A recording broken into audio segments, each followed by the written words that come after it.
Michelle, can you bring up Depp exhibit number 357B as in boy, plaintiff's exhibit, and it is a tape recording from June 2016.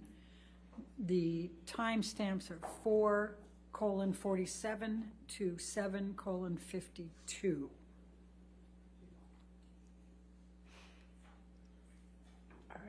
Is that in evidence yet? I'm going to move the admission of it. Okay, so was that going to be for the whole 357, or is that 357A, or is that? That's just B. I have that as B as in boy. I think there was a portion that Okay, was put in there. 357B. Any objection to 357B? No, Your Honor. All right, 357B in evidence. Thank you. I can just tell you the basic facts is like it was private for days after I filed. You did not have to file. That's not a move that the other party has to make. Okay. And it's just not. Okay. And you did. Okay. Well, your team did.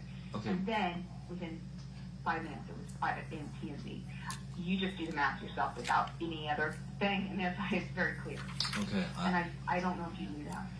No, I didn't know that, and if that's the case, I'll acknowledge it. You know, and if you say you have proof, then I'll acknowledge it. Look, it doesn't shock me that any fucking Yeah, it just makes sense. attorney would do something like that. It doesn't, you know, Yeah. it doesn't shock me. But I'm telling you now, if they file the fucking papers tomorrow, which means the shit I gotta file before we go to court on Friday. If they file those papers, it's first of all, it's very bad for both of us. Okay. Well, your team's not gonna file anything that they think is bad for you. Trust me. No, you're what you're saying. You got to do something to protect yourself, which means throwing me under the bus for some video about me being. Not me. I have to respond legally. Meaning I'll have to go and pursue the. No, I have to pursue the whole course of action because here's what you don't understand. If we do this, and basically, no, because I called my lawyers and I said, why aren't we negotiating more? What is going on? Where are we?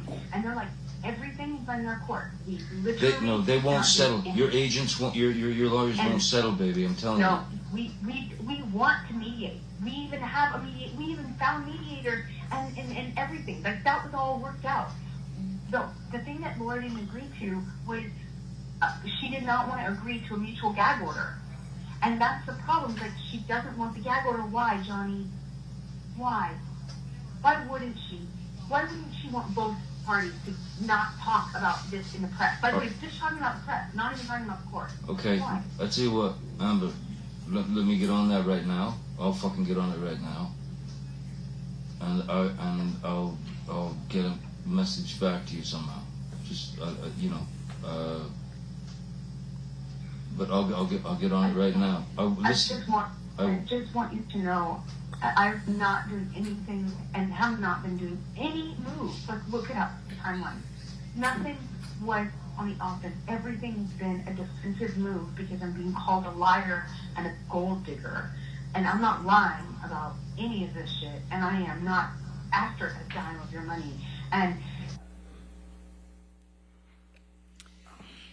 Do you remember when you had this discussion with Mr. Depp? Yes. When was that? I believe that was June of 2016, so after the divorce, while we still had the restraining order. Okay. And what, if anything, was going on with respect to a gag order at that point? Objection calls for speculation. I'm asking her. I haven't. All right, overruled. Good. I was trying to get Johnny to stop the smear campaign that he Objection, launched. Your Honor. Hearsay. Lack of foundation. What, if any, discussion did you have with him about a smear campaign? Johnny told me that he would ruin me, that no one would ever touch me, meaning professionally, no one would ever work with me again, that I'd never work again, that I'd be selling Depends, is what he said. and that he'd ruined my career, and he refused to not engage with, up until that point, he refused to not engage with the press by leaking. Objection, Your false Honor. Calls for speculation. How is that speculation? This is what he's telling her, correct? Right. Okay, all right, I'll overrule the objection. And up until that point, I was trying to, get him to call the dogs off, call it off, because it was forcing me into a position where he was calling me a liar, and he was forcing me to prove it. And I knew that wasn't going to be good for him. And I kept saying, don't make me prove it. I don't want to. But he was calling me a liar and having a really sophisticated, very, very well-paid, very sophisticated PR machine Objection, Your going Honor. overtime. Calls for speculation. All right, I'll sustain the objection. I'll move on. Let's go to Depp exhibit, that's plaintiff's exhibit 357C. That's 12:30 to 16:30. I'm going to move the admission. Any objection? No objection, Your All Honor. right, 357C in evidence. All right. Michelle, if you complain. I'm not, it's not about that. It would not be about me throwing you under the bus. You know what it would be? It would be released through documented people coming on the record and having the protection to do so that haven't had yet. It would be eyewitness statements. It would be evidence, tons of it, and it would be through years. And it would be unbelievable to imagine that either I'm in a secret fake club, or B, I've had A secret what? I've had a secret fight club, or that I have been plotting to do this for 3 years, and while taking pictures of it and documenting it, just saving it up for the right time when I'm not asking for any money and have nothing financial to gain from it. But no one is going to believe that. No one is going to believe that one of the two alternatives, either I'm in a fight club, or I've been going through hair and makeup, or going through makeup through all these years, where I have corroborating text messages between people that match those dates of those timestamp validated photos of either corroboration between people hearing us, or corroboration of next day, Whitney sending text message to Kevin, him responding, or the kind of stuff like between me and people in your life.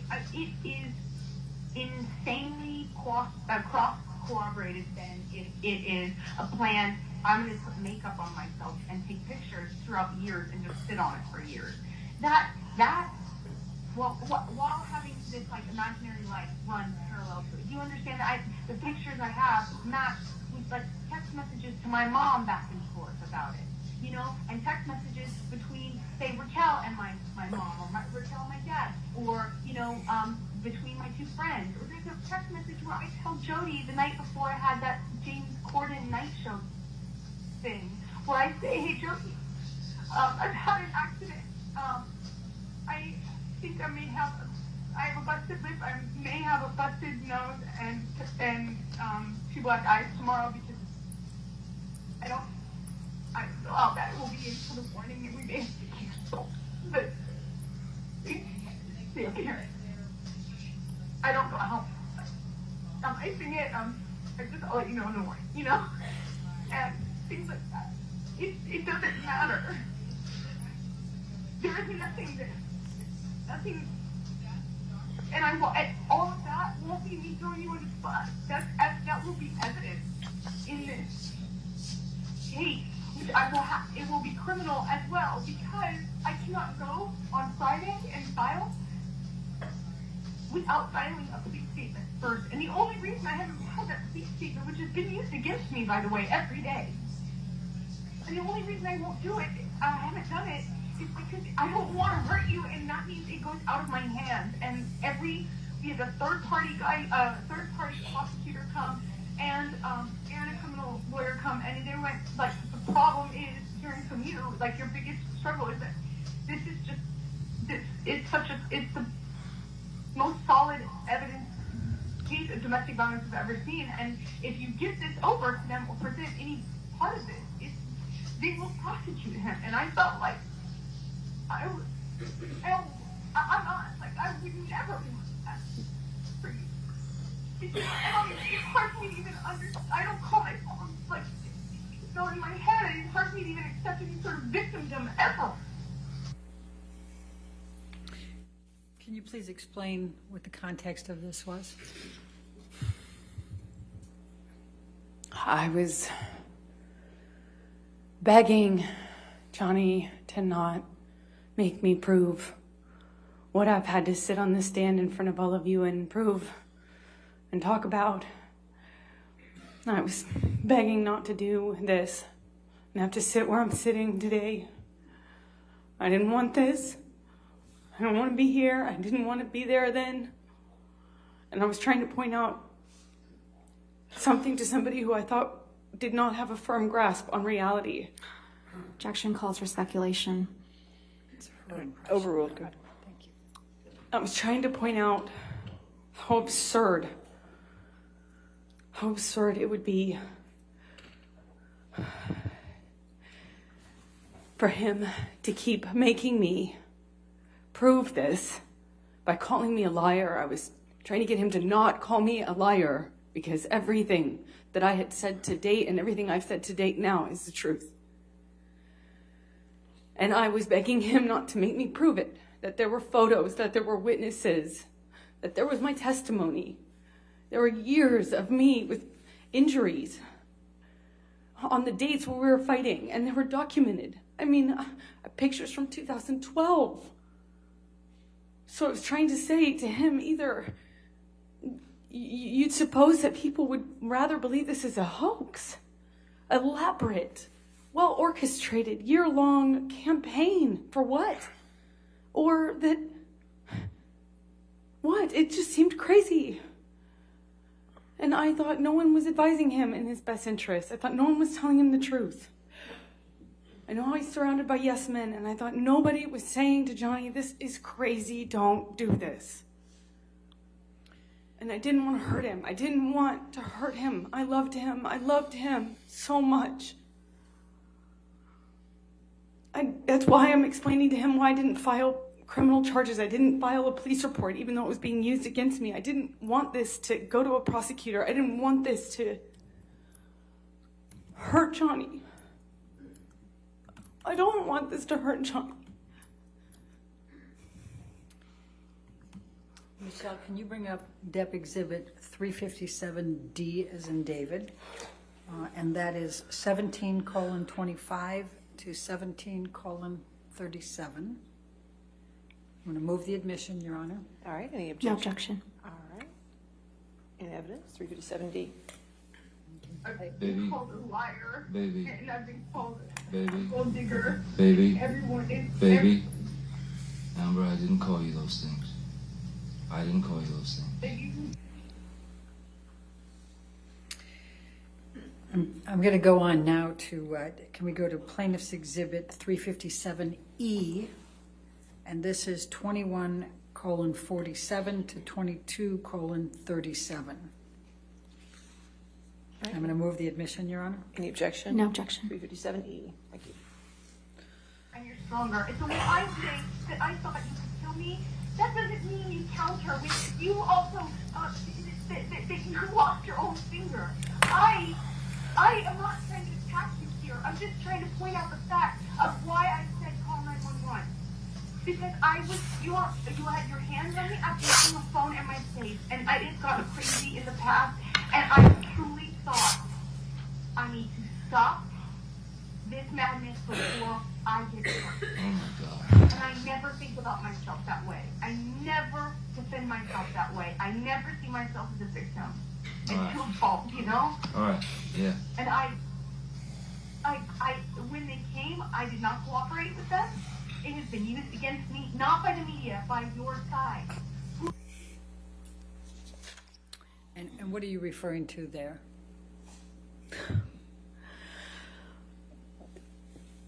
That I don't want to call myself a victim. I don't like to think of myself as a victim, and I don't want him to think I'm attacking him or blaming him.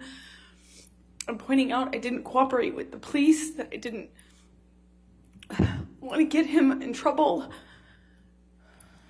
that I didn't want to hurt him. I don't want anything from him. Just don't call me a liar. It's all I said. Just don't call me a liar.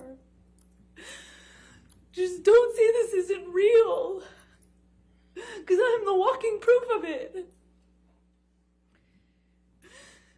I'm going to ask to bring up Plaintiff's Exhibit, Depp Exhibit 357F as in Frank, 24:04 to 24:48, and move the admission. All right, any objection? No objection. All right, 357F. I have said only this from the very beginning. I only have my integrity. And the unfortunate thing is, What about mine? taking it a step further. What about mine? They keep taking. That's what it keeps. I'm trying to say to you, literally in words. I'm out of my mouth. That's what I'm trying to say to you. Every step of the way, I have said to them, the thing is, they're hurting Johnny by this because every time that they call me a liar or they say this is not true or Steven says this text message is not actually happened or that your security guard, which by the way was a follow up to your security guard thing, they never saw abuse happening. The same security guard who, by the way, have said to me multiple times that I was going to get killed.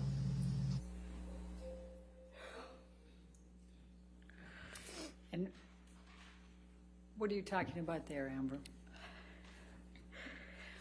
That even though Johnny told me that his guards would say whatever he needed them to say, that they were the same guards who had told me that I would lose my life Objection, Your this Honor. way. Hearsay. All right, sustained the objection. It came in through the tape, so that's all right. We're fine.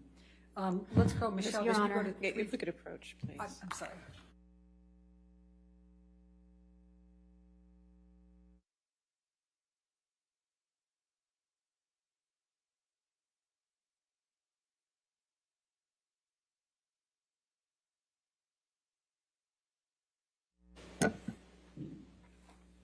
Michelle, can you bring up Depp Exhibit 357G, Plaintiff's 357G, and it's 26:00 to 26:28.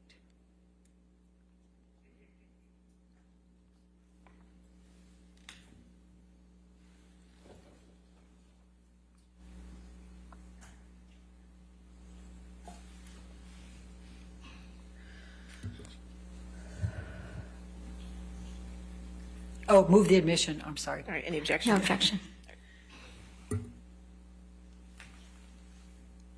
Oh, obviously, they're going to have to say they didn't see it in front of me and other people that have heard them. You're gonna have to do this under oath too, you know. I will, because the unfortunate part is, I can talk about all of this. Do you believe all this, Amber? Do you believe all this? Oh, yeah, the fuck that yes, yes. You believe I'm an abuser. You believe I'm an abuser. In May, in December, in April. What were you referring to with the May, December, and April? Just listing some of the times in which he beat me up and that he knew about. So I'm going to take you now fast forward into the July 2016 timeframe. There was a mediation that came about during that time. What, if any, intent did you have to reconcile with Mr. Depp at the time of the mediation? I wanted there to be no animosity. I wanted to minimize the animosity. I wanted to reconcile in that way. I didn't want to get back together with him, if that makes sense. Okay. Can you just briefly describe what transpired during the July mediation?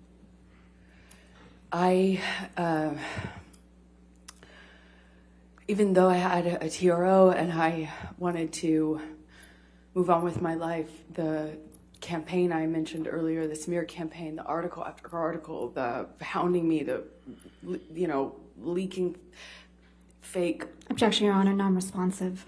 All right, sustain the objection. Okay. Please explain. What I was meeting with him about is because he had, put these things out in the media. It seemed like every day Objection, there Your was a new Honor. attack. and I Calls was for trying to speculation, stop. lack of foundation.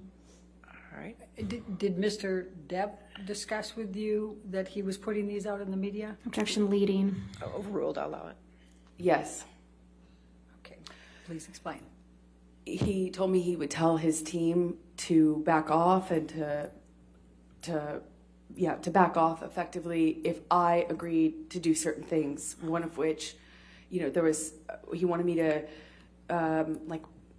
drop charges. He wanted, or some version of that. He wanted me to get back together with him and go on tour with him in the tour bus. He wanted me to do certain things that I thought were impossible and that would definitely go against all of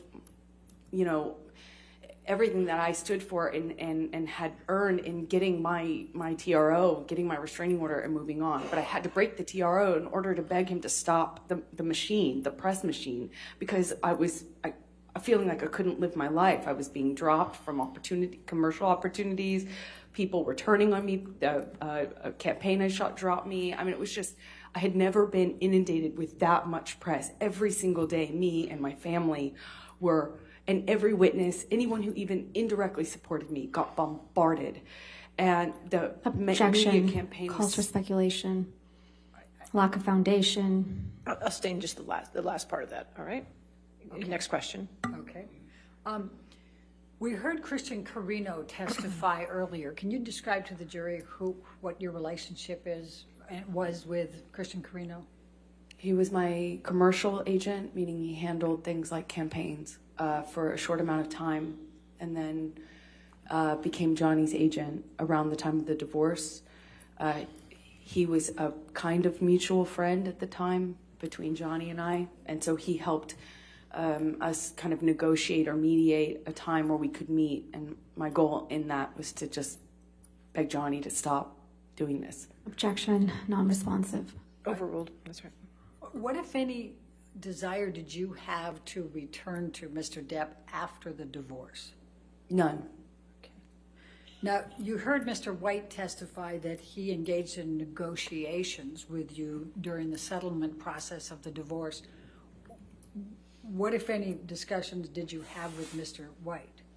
None. The first time I saw him was on the testimony screen in the UK during the UK trial. I've never spoken to him. So he didn't negotiate your settlement? No, he did not. Okay. What was important to you in the divorce negotiations? The statement. That was it. The statement. I wanted a mutual statement, and I wanted him to get the press out of this. Just make a statement, and in that statement, clear my name. I wanted to clear my name. It's all I have. I said this to him too, and he knew this. All I have is my name. I come from nothing. All I have is my integrity. All I have is my name. And that's exactly what he promised to take from me. Why did you agree to accept $7 million as your settlement? I didn't care about the money. I was told if I didn't agree to a number, that it could be overturned. That this would never it would never get completed, it would never settle. Objection, and then it hearsay. would be overturned. What was your Sustained, go ahead. What was your understanding? That if I didn't agree to a number, it would be overturned. So I took far less than what they were offering and what I was entitled to. And why did you donate it to charity? I promised the entirety of it to charity because I was never interested in Johnny's money. And in the divorce, I just wanted my safety. I wanted to move on with my life. I wanted my future. And then he started compromising that, calling me a liar, making it impossible for me to move on. By doing so that I wanted the truth. I wanted him to clear my name and to leave me alone. I've been saying that since 2016. So why did you donate 3.5 to Children's Hospital and 3.5 to ACLU? Well, I pledged the first half, or 3.5, to Children's Hospital because I'd been working there as a volunteer for well over a decade. I knew the facility well. I'd worked there with another nonprofit, is how I got affiliated with them, and I knew they could use the resources. I was familiar with it.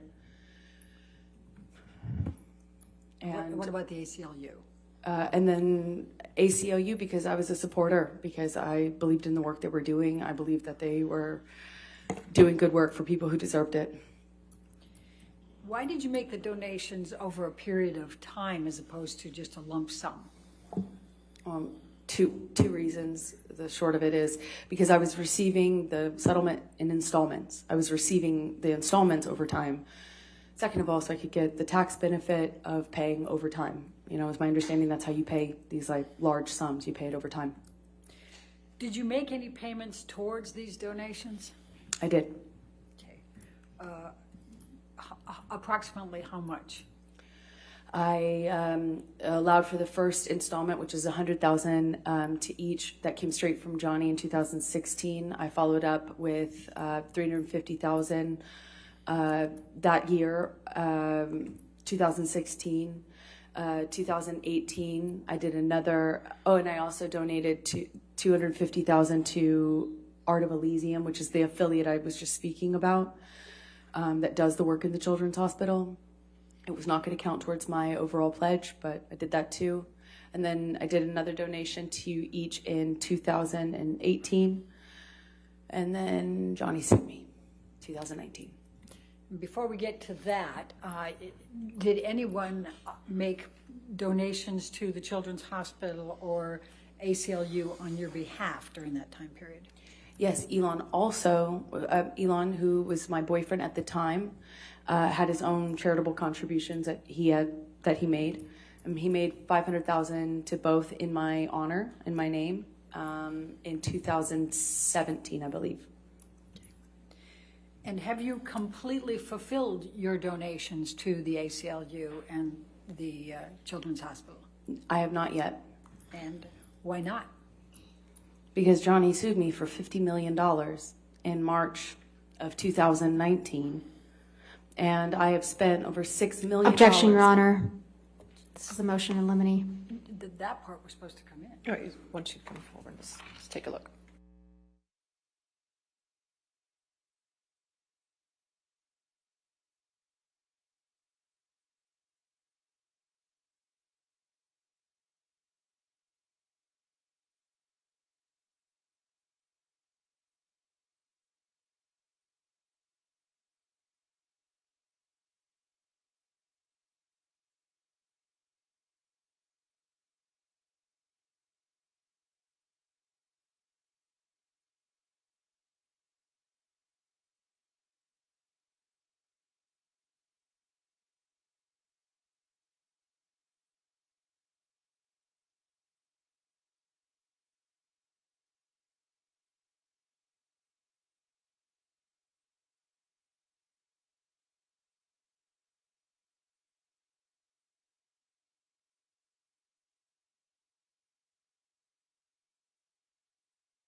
So going back to that then, could you afford to continue making payments to the ACLU and Children's Hospital? No. Okay. What, if any, intention do you have to fulfill your pledges and donations to these organizations? I still fully intend to honor all of my pledges. I would love for him to stop suing me so I can. What, if any, deadlines are there on your pledges and donations to the ACLU or the Children's Hospital? There are none. They understand. Okay.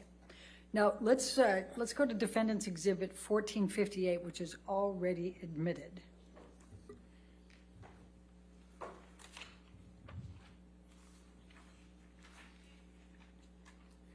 Now, I'm going to just direct your attention to paragraph 27, where it says, neither party has made false accusations for financial gain.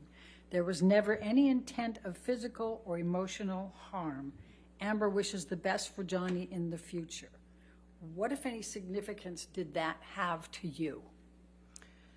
That was everything to me. That was the most important thing in the separation agreement between us, is that he acknowledged that I hadn't made a single false claim, that my allegations were not false. I thought that just because he signed his name to it, he'd honor it.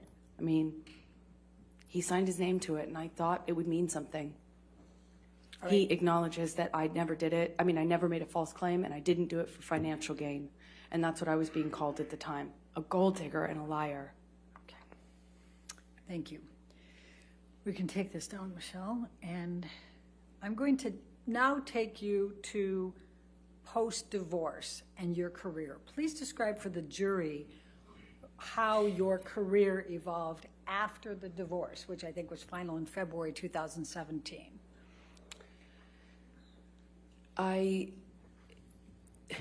had to fight really hard to keep my career. After I got my TRO, I lost opportunities. I got canceled from jobs. I got dropped from campaign I'd shot. I was told I was going to be dropped from. Objection, Your Honor, hearsay. Sustained objection. I fought to keep my job in a movie the biggest movie opportunity I had to date. Which was what? It was Justice League with the option to become Aquaman. It later became Aquaman, but I had to fight really hard to stay even in Justice League because that was right around the time of the divorce. Can you tell the jury what Justice League was and what your role was in that?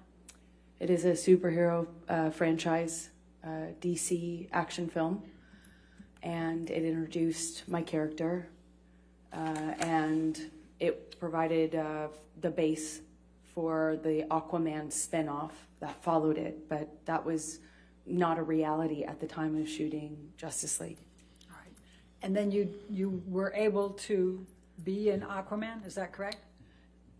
Yes, I kind of showed up to work months early and stayed really late to fight to keep the job. I managed to keep it.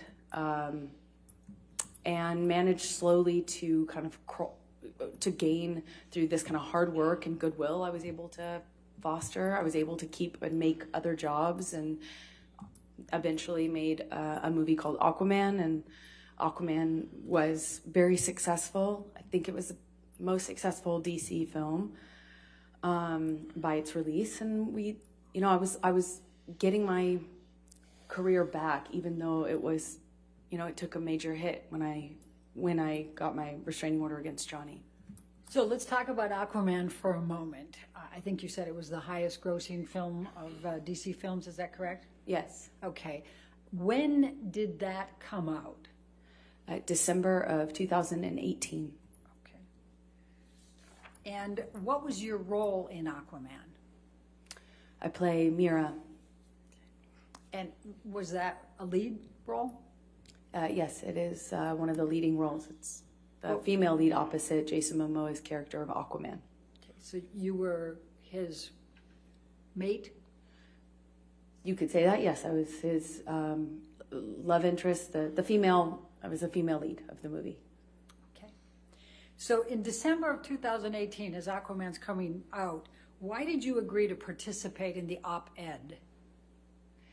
Well, because I believed in some of the causes that the op-ed was seeking to advance. There was a lot of attention and energy around gender-based issues, gender-based violence issues in general. I had just recently become an ambassador for the ACLU. I was proud of that ambassadorship, and I was looking forward to the opportunity to lend my voice to what I thought was a great cause, which is just a conversation around women's issues and gendered issues that I think the whole country was having at that time. You know, quite a political conversation and cultural conversation at the time, and I was happy to lend my voice if I could. Who drafted the first draft of the op-ed? The ACLU. Did you initially want to include Mr. Depp by name or reference? No. What were you trying to accomplish by the op-ed? I was trying to raise awareness around some of the issues that I just mentioned. There was some legislative reform, Title IX being one of them, and there was just a greater cultural conversation being had around gender issues, and I was happy to weigh in on what I saw as the unique phenomena that women and typically women experience in our culture when they come forward against somebody more powerful, when they speak up about gender-based violence. And I thought I could lend my voice to that conversation. I thought I had something to say about that. Were you trying to boost your sales for Aquaman since it was coming out in that same time frame? It doesn't work like that. I don't think any op-ed, a major motion picture or major franchise like that is not aided by the publication of an op-ed in the Washington Post. I'll put it that way. But the other way around can be said. You know, I was wanting to lend my name at that specific time to potentially advance the causes within the op-ed. Because of your success as Mira with Aquaman? Yeah, just the publicity of the movie and the success of the movie would hopefully, in best case scenario, only add and lend itself would lend attention to the issues that the op-ed aimed to address. What did you do once the ACLU had your agreement to be the spokesperson for the op-ed, to put your name to it? I sought the advice of my attorney. And why did you do that? Well, because I didn't want to get into any sort of legal issue. I didn't want to have any sort of legal problems for talking about what happens to women or people when they come forward and speak about these sorts of issues, especially when they come forward against someone more powerful than them. And that backlash, the retaliation that people face when they come forward is exactly what I was writing about. And I didn't want Johnny to retaliate against me and quite literally prove my point. And so who was the counsel that you hired to review the op-ed? His name was Eric George. Where is he located? Los Angeles, California. How did you know Eric George? Eric George is the attorney who represented me in a different litigation against the producers of London Fields, the movie I mentioned earlier about having a body double and sex scene that I didn't approve of.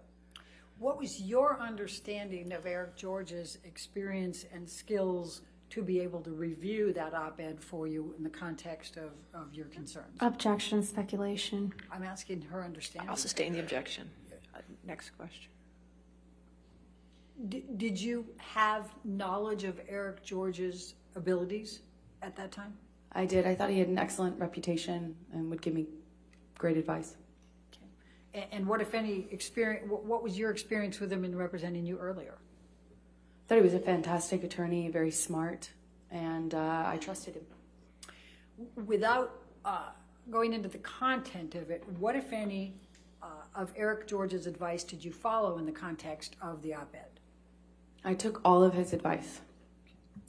I made all the edits he suggested. I took all of his advice. And what, if any, of Eric George's advice did you ignore? None. I mean, he's my lawyer. I listened to him. Okay. I'm going to ask you, if we can pull up, Michelle, Plaintiff's Exhibit 1.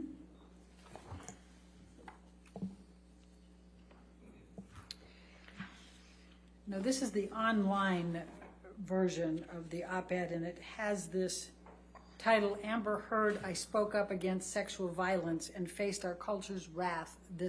That has to change. What, if any, role did you play in this title? None.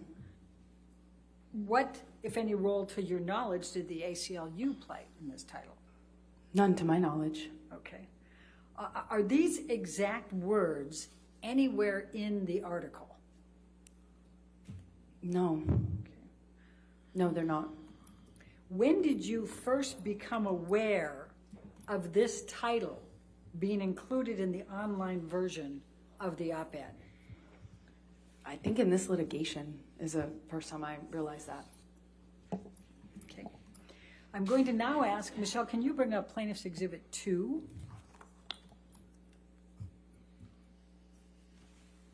And this has also already been admitted into evidence, Your Honor. Yes, ma'am. And this is the paper version, if you will, of the Washington Post with your editorial. And if you go to the second page, this one has a title, A Transformative Moment for Women. What, if any, role did you play in that title? I didn't. Okay. None. Now, do you recall seeing this version, the newspaper version, at the time? Yes, this is the version I saw. I'm very proud of it. I had it framed. You had the newspaper version, not the online? I did. I had the newspaper framed. Okay. And now I'm going to ask you to turn to, and Michelle, can we pull up Plaintiff's Exhibit number 3?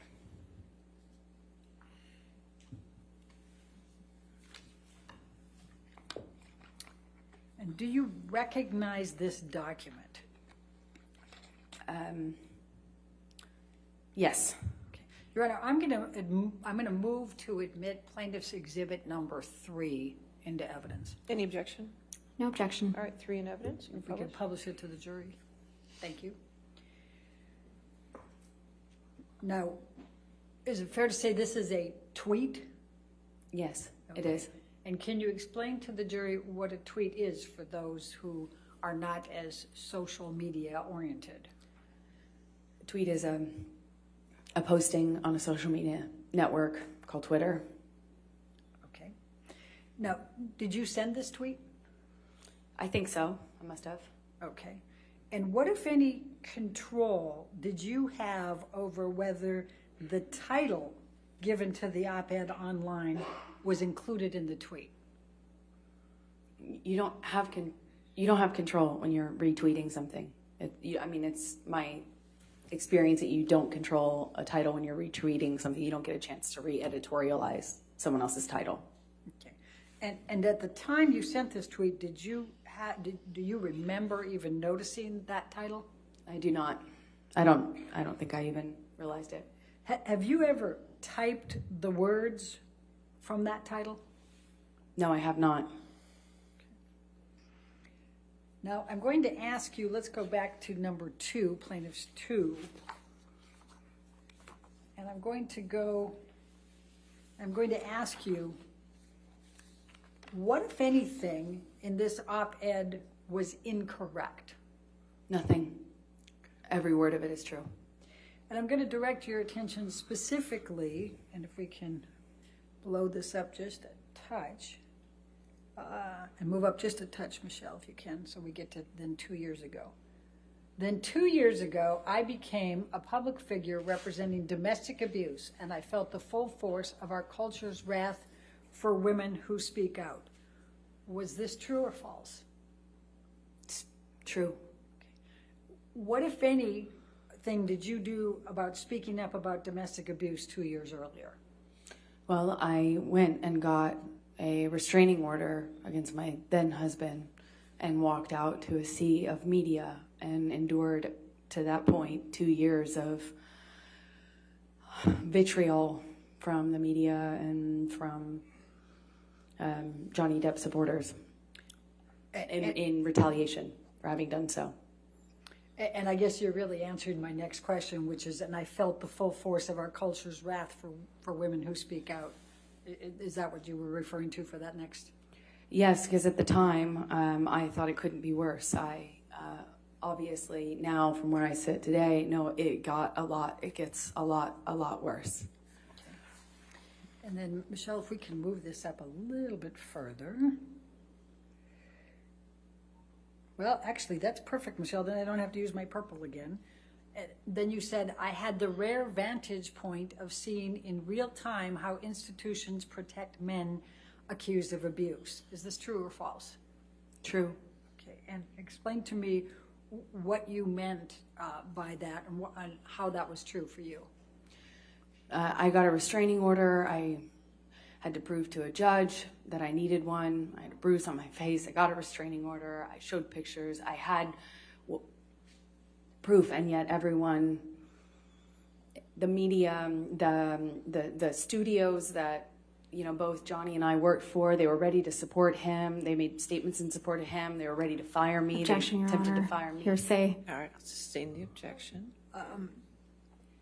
What, if anything, did you witness with respect to institutions? Meaning the people that we work for, the institutions we work for, the studios we work for, decision makers in my industry, filmmakers and powerful people and decision makers within my industry whom I had not ever even met, who didn't know anything about what happened behind closed doors in the marriage of Johnny and I, were making comments about me, statements about me. I was dropped from campaigns. It was hard for me to work. I was harassed. I'm harassed on a daily basis, death threats, and just the fact that wasn't, there was no parity. The studio and these decision makers and such were so ready to support him and eager to Objection, Your Honor. Hearsay. I'll sustain the objection. All right. So what, if any, ill will or bad intentions did you have or intend against Mr. Depp by assisting in writing, giving your name to this op-ed, and in publishing it? None. It's not about Johnny. The only one who thought it was about Johnny is Johnny. It's about me. It's about what happened to me after Johnny. It's about what happened to me after I escaped my marriage. It was about me and my life and what I endured once I moved on and got a TRO and moved on with my life. It was about what happened to me after. The only one who made it about him, ironically, is Johnny. I'm going to, we can take that down, Michelle. I'm going to turn to something about electronics and transparency. You've testified about, and we've seen photographs and audio recordings and text messages, emails, etc. What, if anything, have you done to cooperate in the authentication of all of these things? Objection, Your Honor. May we approach? Sure.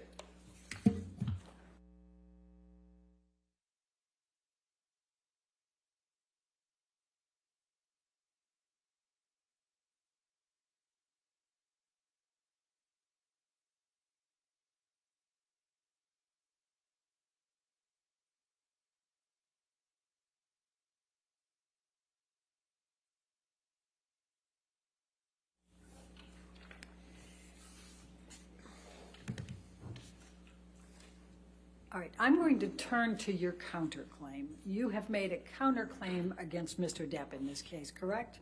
That's correct. And it's based on 3 statements that Mr. Adam Waldman, Mr. Depp's attorney, made, correct? Yes. Okay. I'm going to ask if you can pull up Defendant's Exhibit 245. But, Your Honor, I'm going to ask, do we have It's already in evidence. Your Honor, if we may approach Okay, just sure. real quickly, because I think we can move this along faster if we do this ahead of time.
Okay, we're going to start by bringing up defendants 1245. All right, and moving that into evidence, no objection, 1245 in evidence. Thank you, Your Honor. And this is an article that was in the Daily Mail on 8 April 2020. You see that? And then, Michelle, if you can move that to the next page, and perfect.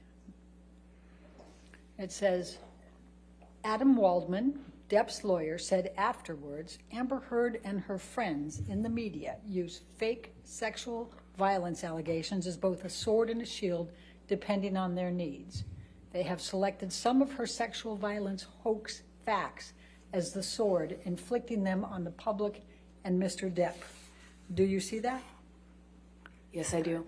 Is this a true or a false statement? False. And why is it false? Well,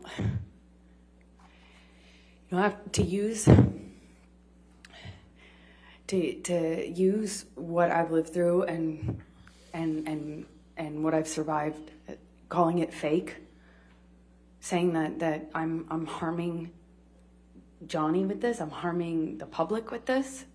This is what I've lived through, and to say that it's a hoax, that these aren't even real things. I mean, after everything I've lived through and survived, and also I hadn't even spoken about the sexual abuse within my marriage. I had been protective of that. I didn't want to talk about that ever. Adam Waldman was the one who put that out in the world. As remarkable as that is, I had protected that. I had to go to another country to give testimony, and thankfully they allowed me to do so with confidentiality and some protection. And then Johnny, through his lawyer, not only uses that against me, but says it's a hoax. Thank you. Now I'm going to ask if we can bring up, and it's going to be 1246A. And I think I'm moving this All into right. evidence as well. There's no objection, so 1246A is in evidence. You can publish. And this is an article that was published on the 28th of April, 2020.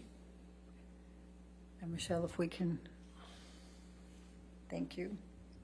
And this one says, Depp's lawyer, Adam Waldman, said, quite simply, this was an ambush, a hoax.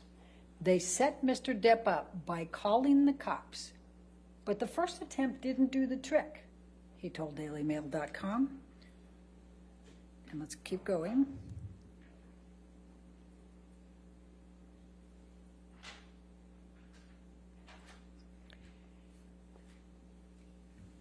So Amber and her friends spilled a little wine and roughed the place up, got their stories straight under the direction of a lawyer and a publicist, and then placed a second call to 911.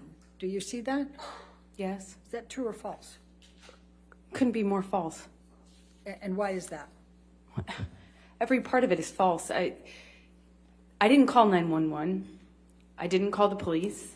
I refused to cooperate with them to protect Johnny. I protected Johnny. I didn't call them once and I didn't call them twice. I didn't rough up the place. I cleaned up the place. I didn't even know the second cops were coming. If I wanted to get something from him, I wanted to hoax Johnny, why wouldn't I cooperate with the police? Wouldn't I say something to the police? Wouldn't I do more damage to the house than just knock over the things that you saw pictures of? It makes no sense. And to do it online when there's no fact checking, there's no authorities, there's no one able to, I can't respond. I can't fight this and use these sorts of media leaks and these comments to re-echo over and over and over again online with a network of people that are intent on helping Johnny through a sophisticated PR machine. Objection, Your Honor. Hearsay, speculation. I'll sustain the objection. Next Okay. question. All right, and so what in fact did you do that night? I cleaned up. I protected Johnny. I refused to cooperate with the police, like so many other people do. I tried really hard to keep it private even after that, even when I was committed to filing for a divorce. I tried to protect Johnny. I tried to protect the history of what we had. I tried to protect him. And did the opposite. And I didn't even have a lawyer. I didn't call my publicist. I called my contract attorney to get me another lawyer who could give me advice on how to protect Johnny. Every bit of this was to protect Johnny and to protect the secret that I had fought really hard to keep for nearly 5 years, which was that behind closed doors, things were not what it looked like. Okay. Michelle, can you take this one down and go to defendants 1247, please? And Your Honor, I'll move the admission. All right. I know there's no objection. 1247 in evidence. And Amber, this is another daily, a Mail Online, and this is published on 24 June, updated on 25 June 2020. And then if we can go further. And this one says, Depp's attorney, Adam Waldman, said, "We have reached the beginning of the end of Ms. Heard's abuse hoax against Johnny Depp." Is this true or false? False. And why is it false? Because, unfortunately, all of this is real. And what I mentioned earlier about how preposterous it would have to be for this to be this elaborate hoax, I couldn't believe it. I couldn't fathom one day that that would actually be legitimately the position that he, through a lawyer, would take, albeit online, where he could get away with it for some Objection. time. Calls for speculation. Sustain the objection. And why is this so absurd? Because Johnny and I lived this. We lived through this. I lived through this, and I narrowly survived it. But I survived it. And, I have mountains of evidence, mountains of proof, and yet it won't be good enough for people who are seeking to make money off of Johnny's success. Objection, Your Honor. Calls for speculation. I'll sustain the That's objection. fine. Okay. So I'm going to take you now to the damages that you've suffered as a result of these statements by Mr. Waldman on Mr. Depp's behalf. Please tell the jury how you were doing reputationally. Objection. That's a legal conclusion, Your Honor. I'm sorry? We move to strike counsel's testimony. Come forward.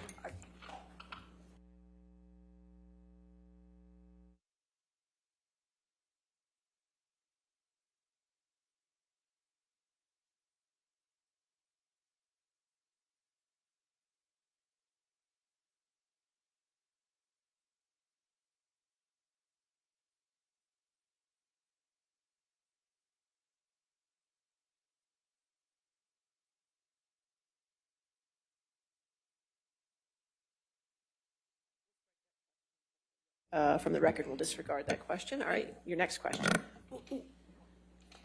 What was your understanding of on whose behalf Mr. Waldman was making those three statements? Objection. Lack of foundation. Calls for speculation. If you want to approach again, that's not what we just said here. I just want.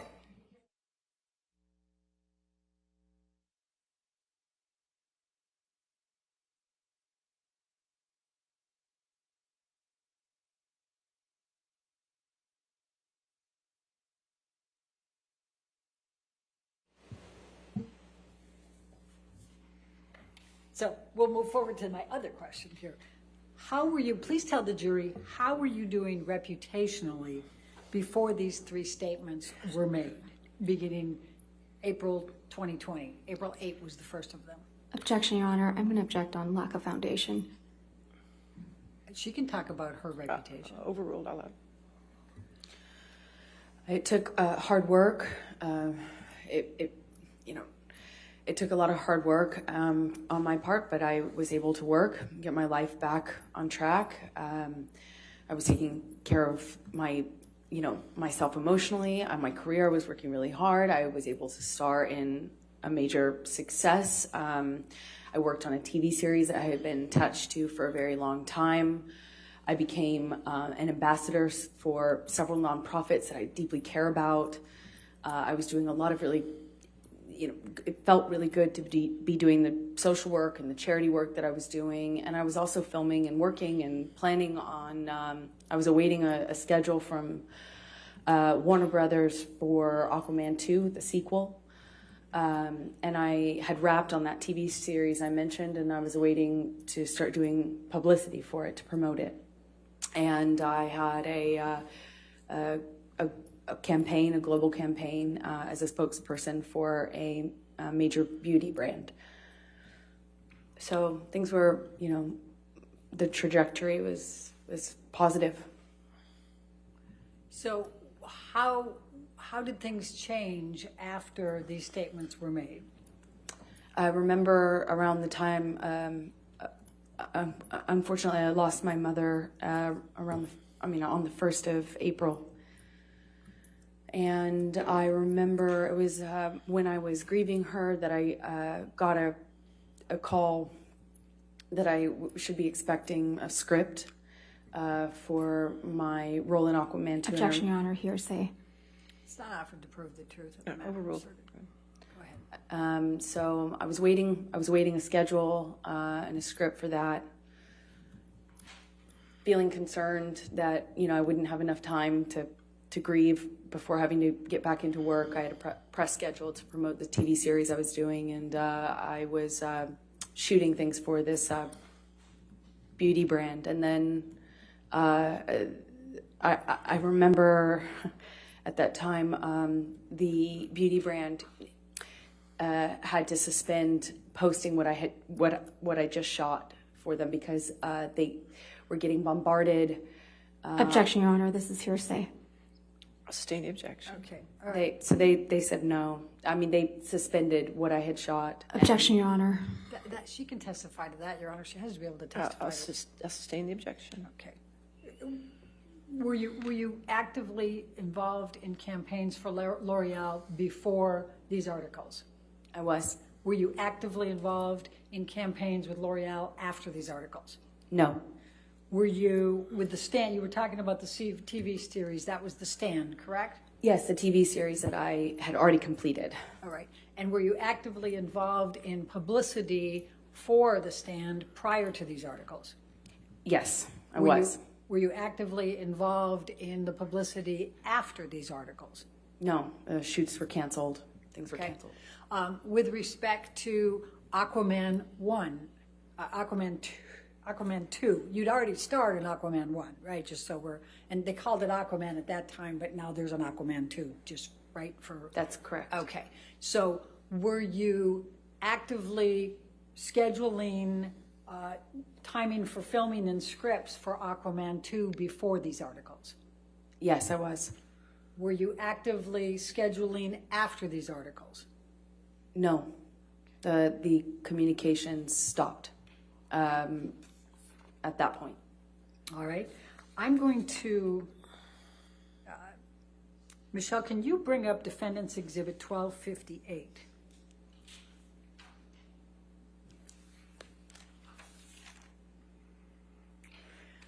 I'm going to show you what has been marked as Defendant's Exhibit 1258. It's dated September 21, 2015. Do you recognize this document? Yes. Okay. What is it? It is the Justice League Aquaman contract. Okay, Your Honor, I'm going to move the admission of Defendant's Exhibit 1258. Any objection? Yes, Your Honor. May we Oh, approach? sure. Yes, ma'am.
So, Amber, can you explain to me how the contract structure was for Justice League and options? Just explain to the jury, please. It's structured like a 3-picture option. I signed on to do Justice League, where my character was introduced. The fee is, small relative to what it will become if and when you do the other options or movies in that under that umbrella. So it was the contract for Justice League, which could then become Justice League 2, or it could be Aquaman, or it could be some other movie within the DC universe. And the second picture ended up being Aquaman. And then the third picture, Aquaman 2. Each time the fee goes up, but... Objection, Your Honor. This calls for speculation, lack of foundation. Overruled out loud. As far as the contract is concerned, that's what the contract says. All right. And if we go to page 6, so what was your fee going to be for Aquaman? And what was it for Aquaman? $1 million. Okay, and then was there also box office bonuses, opportunities? Yes, I believe. Okay. Yes, there are box office bonuses. If it makes a certain amount in the box office, you get a bonus. Okay, and it says picture number 2. At the time you entered into the contract and with on Justice League, did they know what the picture would be? No, as I mentioned before, when you do the contract... Objection calls for speculation. All right, I'll sustain that objection. Okay, so ultimately what was picture number 2? Aquaman. All right, and then what was it for picture number 3? Aquaman 2. Okay, and what was the fee under the option agreement at that time? $2 million. Okay. Now, did you have contracts with L'Oreal? Yes, I did. Okay. And can you just describe for the jury what was involved with L'Oreal? You talked about being involved in campaigns and then not. Just explain that to them if you can. As a spokesperson, I'm just involved with the brand as a representative, and a certain amount of commitment you have to do throughout the year on social media and on red carpets, promoting various products or causes they're advancing. Generally, it's just like a brand ambassadorship. Okay. And did you, let's pull up 1262.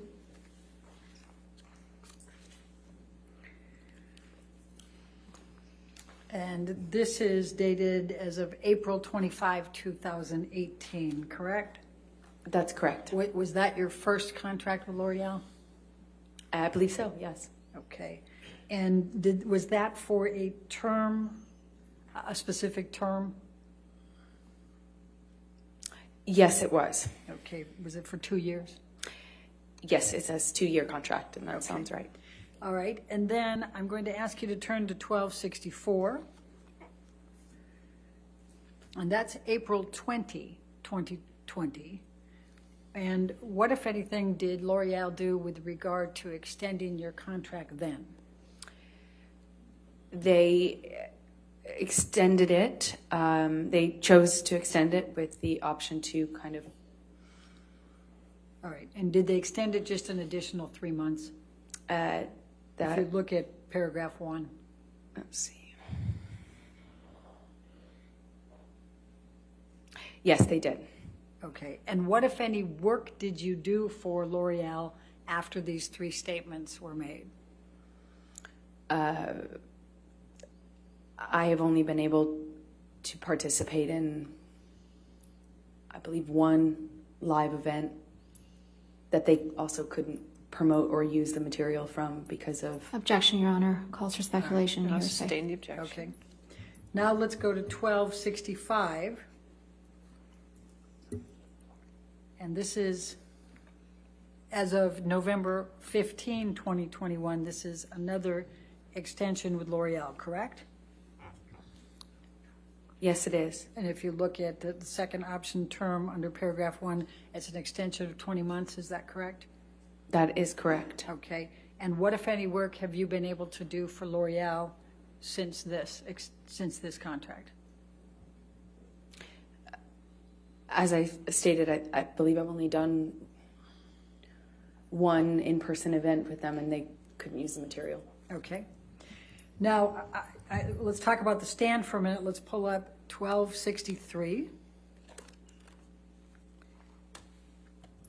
And this is dated July 3, 2019. And I believe you indicated that you had already filmed it by the time these statements were made in April and June of 2020. Is that correct? That's correct. Okay. And what, if any, marketing opportunities were you participating in prior to those articles? We had appearances, talk show, press, the normal kind of group cast press junket, promotional material, photo shoot, and I had various publicity engagements lined up, like a magazine cover, that sort of thing, to promote the film. To promote the series. And what, if anything, were you able to do with marketing opportunities after the 3 articles were published? None. What, if any, covers were you on after that for the stand? They pulled the offer for that, so none. Okay. And while we're on this agreement, if you look at the second page, how much were you paid for the stand? It's at 6C.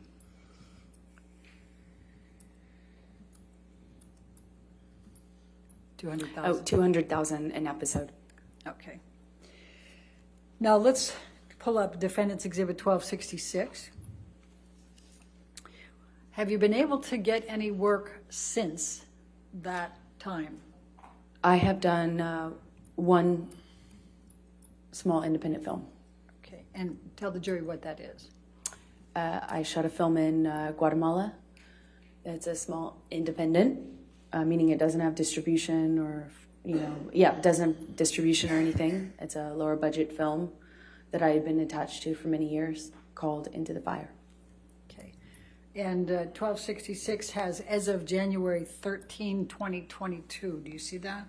Yes. Okay, when did you actually film for this in Guatemala? March. I believe it was March of this year. Okay. And do you recall what your compensation was for that? I don't off the top of my head, I'm If you sorry. can look at ALH 17628, it's paragraph 6A. Oh, 65,000. Okay. And have you participated in Aquaman 2? I have. And tell us about that. I had to fight I fought really hard to stay in the movie. They didn't want to include me in the film. Objection, Your Honor, hearsay. I'll sustain the objection.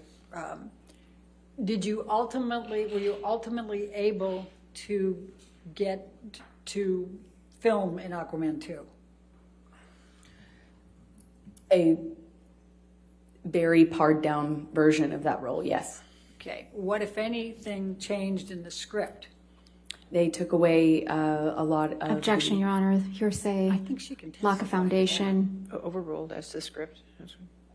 Go ahead. I was given a script and then given new versions of the script that had taken away scenes that had action in it, that depicted my character and another character, without giving any spoilers away. They're two characters fighting with one another, and they basically took a bunch out of my role. They just removed a bunch out. And what, if any, leverage did you have to negotiate a higher salary beyond the $2 million? Objection, speculation. I'll sustain the objection. What, if any, effort did you make to negotiate a higher salary for your participation. I couldn't renegotiate my contract. And why not? Objection. This calls for hearsay and speculation. Do you know why? Still the same objections, Your Honor. I'll sustain the objection.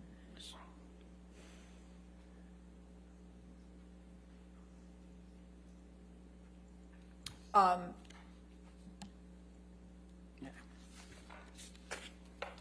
right. Amber, I'm going to ask you to describe to this jury the emotional impact on you of these three statements that we have talked about, these three counterclaim statements. Please describe how this has impacted you. These statements are used over and over and over and over again online to reverberate, re-echo, and re-energize. Objection, Your Honor. This is not responsive. Lack of foundation. It's And hearsay. responsive, Your Honor. She gets to give her content for it. Well, the question was your emotional impact of these statements. Okay. The impact it has on me is every time I look at it, which is every day. I am set back. I have to relive it. I have to have the worst, most painful things I've ever gone through, painful memories I've ever had, the things I've narrowly survived at times, embarrassing, intimate details that I never wanted to be known, never wanted to be public ever, and to have them used every single day to call me a liar. I have to relive this every single day that I have to address those claims. Over and over again, the most intimate, embarrassing, deeply humiliating and personal things that I've survived are used against me every day. Over and over again. It's torture. I'm in so much pain emotionally. I just wanted him to leave me alone. I wanted to move on with my life. And he won't let me. By making statements like this, he won't let me. I have to be here today. I have to be reliving it every single time. He, with these statements, with these leaks, these comments, once again, makes me have to speak to the most horrifying things I have lived through. It's torture. It's torturous. I want you to have to do that. I want to move on with my life. I have a baby. I want to move on. I want to move on. I want Johnny to move on too. I want him to leave me alone. Thank you. I have no further questions. All right. Ladies and gentlemen, it's probably a good time to go ahead and take our afternoon recess based on that. So go ahead and do not discuss the case and don't do any outside research, okay? We'll see you in 15 minutes, okay? Thank you. Please, court is still in session. I need it to be quiet in the gallery. Thank you.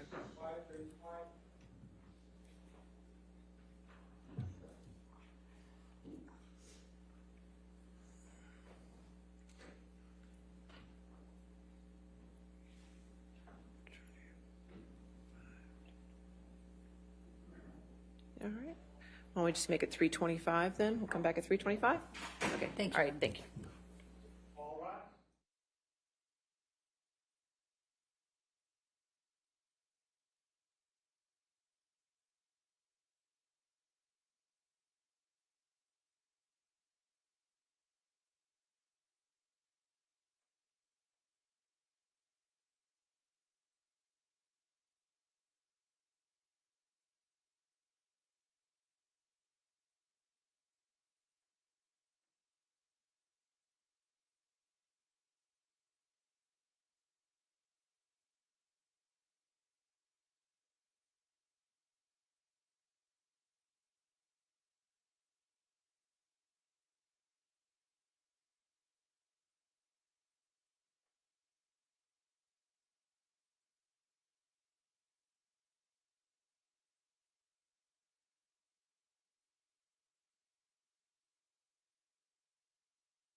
All right.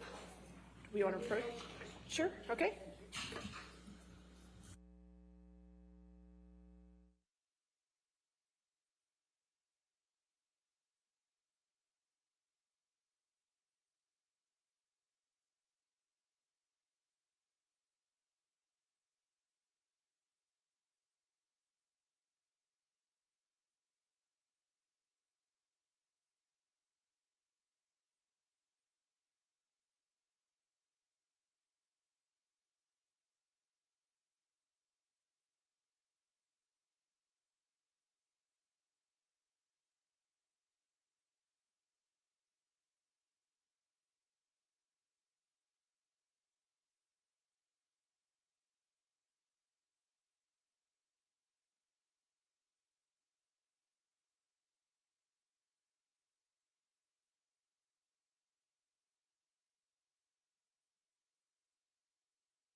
Thank you. All right, be seated. Cross-examination.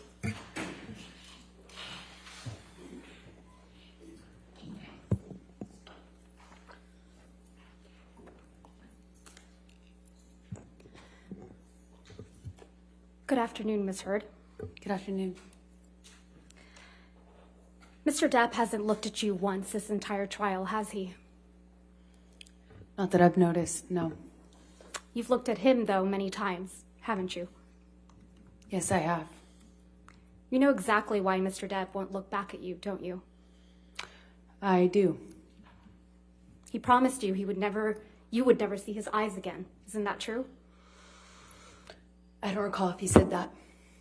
One of the last times you ever saw Mr. Depp was when you met him in San Francisco in July of 2016, right? That was the second to last time I saw him, yes. And this was after you had publicly accused him of domestic violence. I got my restraining order before that, yes.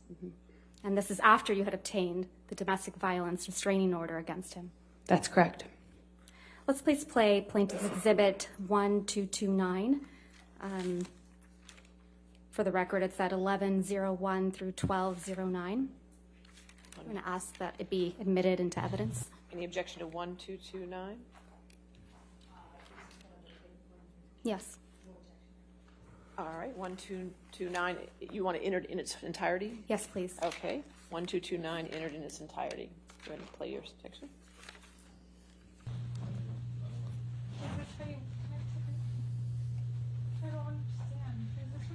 No. Oh, no, a hug will save it all. All this, everything we just been I through. just wanted to touch you. Really? After all this shit you just said? I just wanted to give After you all a this hug. shit you fucking yes, accused me of, you yes, want to please, touch me? please stop me. Fucking Please stop.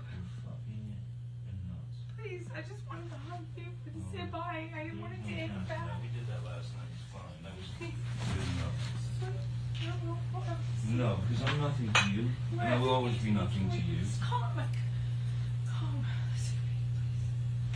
What? You're not my shrink. Your hands on my heart. Please just feel my heart. No, you're in fucking heart. No, we'll never see each other again. You won't even don't take my fucking glasses off. You don't like fucking looking at not my fucking eyes? You will not see my eyes again. That's you and Mr. Depp in that recording. That is. And this is from when you and Mr. Depp met in San Francisco in July of 2016, right? Yes, that's what it sounds like. That was in the hotel. We met once after that as well. This is after you publicly accused him of domestic abuse. Yes, and got my TRO. And he tells you you will not see my eyes again, doesn't he?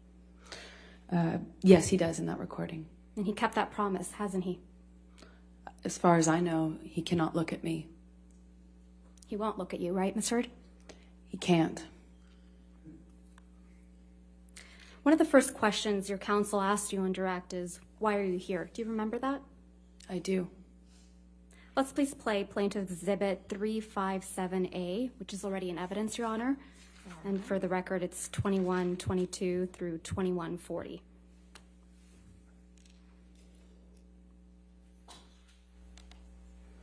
Right, and see what the jury and judge think. Tell the world, Johnny. Tell them, Johnny Depp. Johnny Depp, man, I'm a victim too of domestic violence, and Yes.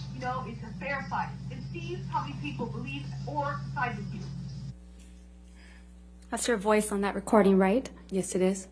And you were speaking with Mr. Depp? Yes. And you said to Mr. Depp, quote, you can please tell people that it was a fair fight and see what the jury and the judge think. Tell the world, Johnny. Tell them, Johnny Depp, Johnny Depp, a man, a victim too of domestic violence, end quote. That's what you said, right? I was saying it to the man who beat me up, yes. I thought it was preposterous. And the man you beat up numerous times. Right, Ms. Heard? I could never hurt Johnny. You're here in this courtroom because Mr. Depp finally told the world that he is a victim of domestic violence. I know that he is suing me and has sued other people or corporations that have said that as well. You didn't think he would tell the world he was a victim of domestic violence, did you?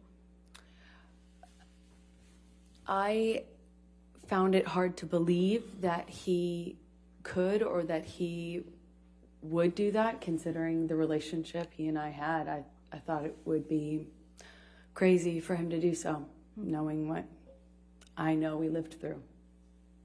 Or, as you said to him in that recording, who was going to believe that Johnny Depp, a man, is a victim of domestic violence, right? With all due respect, I wasn't saying it because he's a man. I was saying it because he was a man who beat me up for 5 years. Mr. Depp is your victim, isn't he? No, ma'am.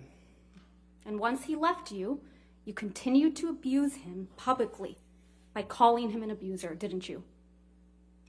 He is an abuser, and you can look either of us up online and figure out who's being abused online. Let's look at some of that. Mr. Depp wears rings on every finger, doesn't he, Miss Heard? That's my experience, yes. And they're not delicate rings, are they? No, they are not. Every one of his fingers is adorned, your words, big, chunky rings. Isn't that right? That's my experience of him. And Mr. Depp is always wearing rings, right, Miss Heard? That's my experience of him. And you've never known him not to wear these rings. That's my experience, is he normally wore rings, yes. So Mr. Depp was wearing these big, chunky rings on every finger. Every incident of abuse you've described to this jury, right? I can't say for certain it was in every single incident. But you've never known him not to wear rings, right? In general, my experience with Johnny is that he wears rings almost all the time.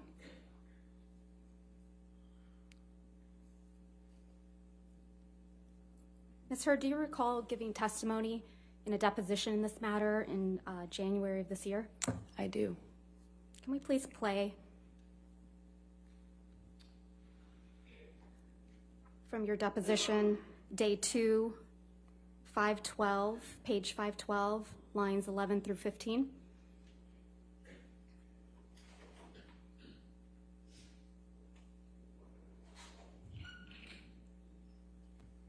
You said he hit you and he was wearing rings, right, Ms. Heard? So he hit you with rings on every finger? I don't know if I've ever known Johnny to not wear rings. Yeah.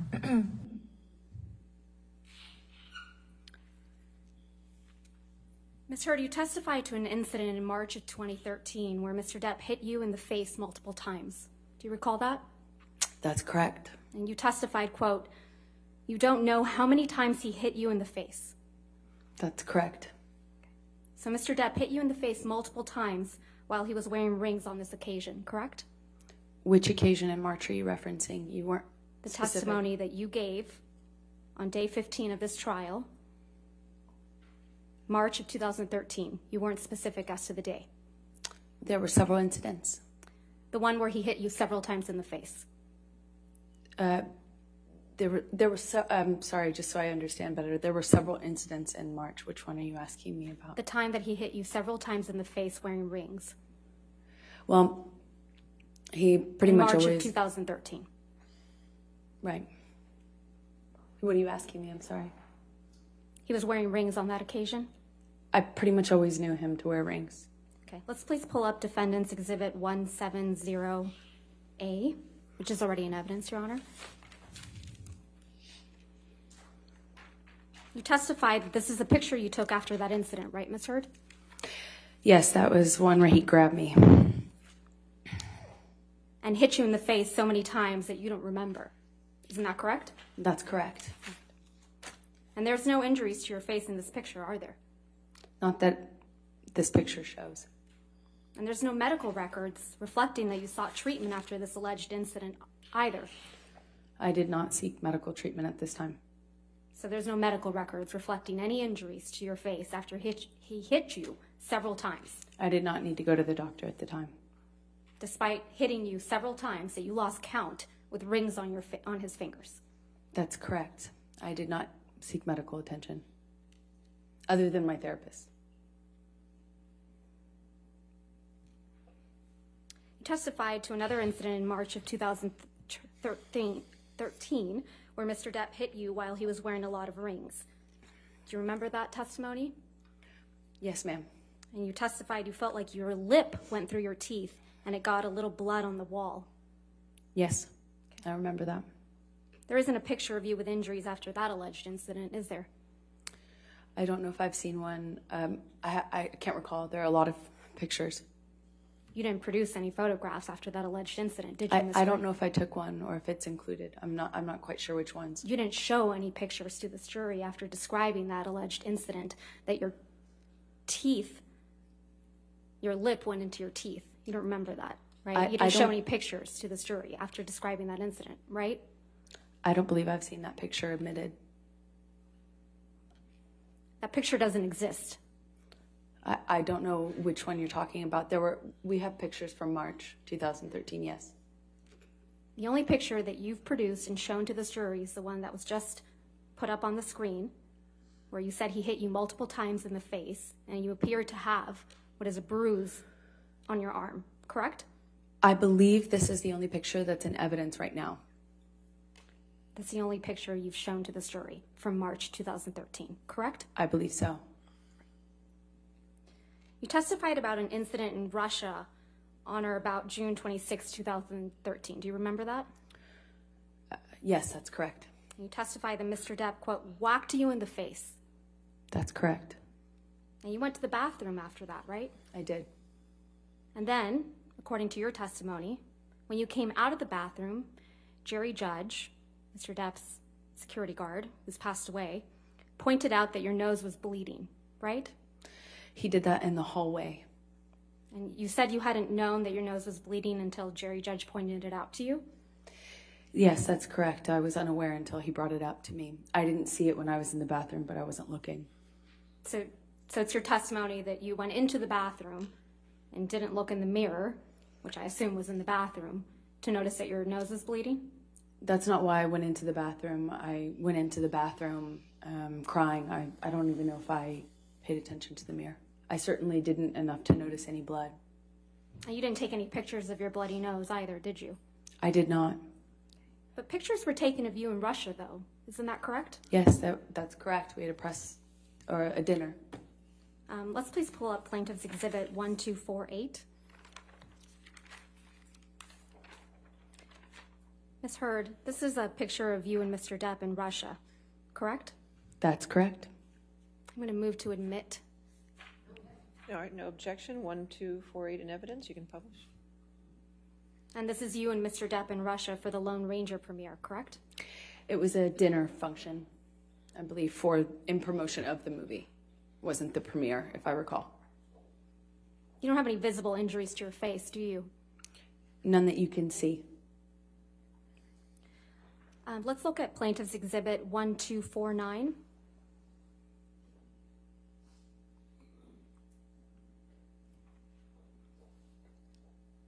This is a picture of you, isn't it right? That's correct. I'm going to move to admit Exhibit 1249. All right, 1249 in evidence. This is also a picture from when you were in Russia for the Lone Ranger premiere, right? That is correct. And you have no visible injuries to your face, do you? None that you can see.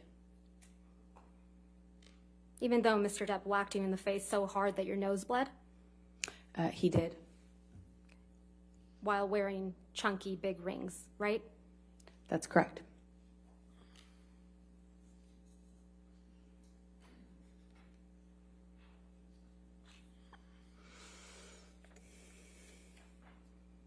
You also testify that Mr. Depp, again, whacked you in the face after the Met Gala in May of 2014, right? That is correct. You testified that you thought he hit you so hard he broke your nose. That's correct. You said your nose was, quote, swollen, discolored, red. That is correct. I took a picture of that. You testified you took a picture of your face after this. I did. But you didn't show that picture to this jury, did you? I would like to. But you didn't show it, did you? That's not up to me.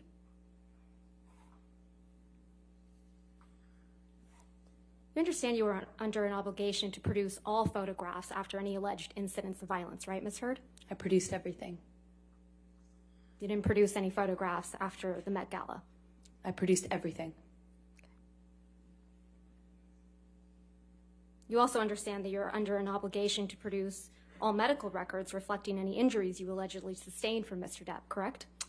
That's correct. And you haven't produced any pictures or any medical records reflecting a broken nose after the Met Gala in May of 2014, have you?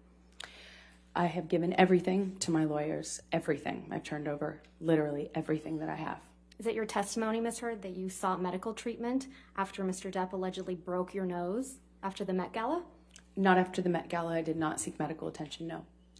You also attended an event after the Met Gala in May of 2014, didn't you? That is correct. And you went to the all-star comedy tribute to Don Rickles. That is correct. That was the next night after the Met Gala. That is correct. And there were pictures of you taken at this event. Yes. Let's please pull up Plaintiff's Exhibit 1252.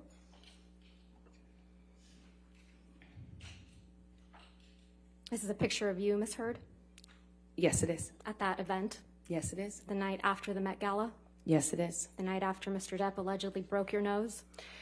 I'm not sure if it was broken, for the record, but yeah, you should see what it looked like underneath the makeup. He whacked you so hard in the face that you thought you had broken your nose. Exactly. Right. Permission to admit this photograph. All right, 1252 in evidence. This is a picture of you, Mr. Depp, and Don Rickles, right? That is correct.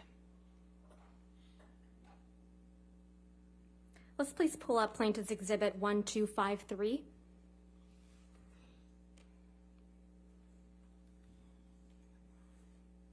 This is another picture from that evening, right, Ms. Heard? Yes, it is. Permission to admit Exhibit 1253 and publish it. All right, so moved. 1253 in evidence.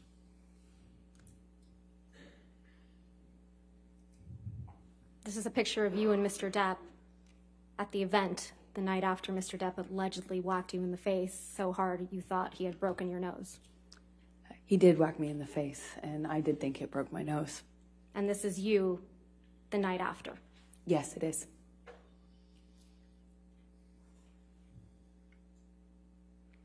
Let's please pull up Plaintiff's Exhibit 1254. This is also a picture of you at the same event, correct, Ms. Heard? That is correct. Move to admit Plaintiff's Exhibit 1254. All right, 1254 in evidence. You can publish. Thank you. And just to confirm now that the jury can see it, this is a picture of you at the same event, the night after Mr. Depp allegedly whacked you in the face so hard you thought he broke your nose.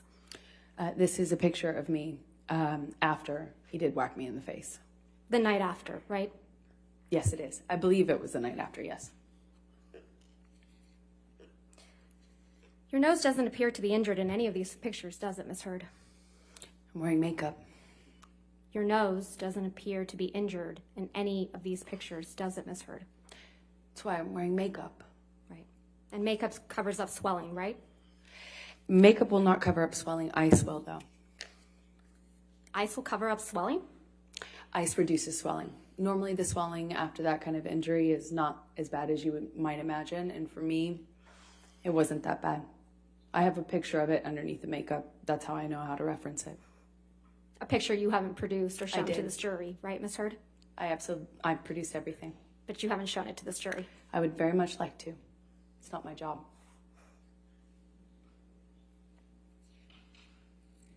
Your Honor, may we approach? Yes, that's fine.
Ms. Heard, you testified that in January of 2015, there was an incident in Tokyo before Mr. Depp's Mordecai, the film Mordecai's premiere. Is that correct?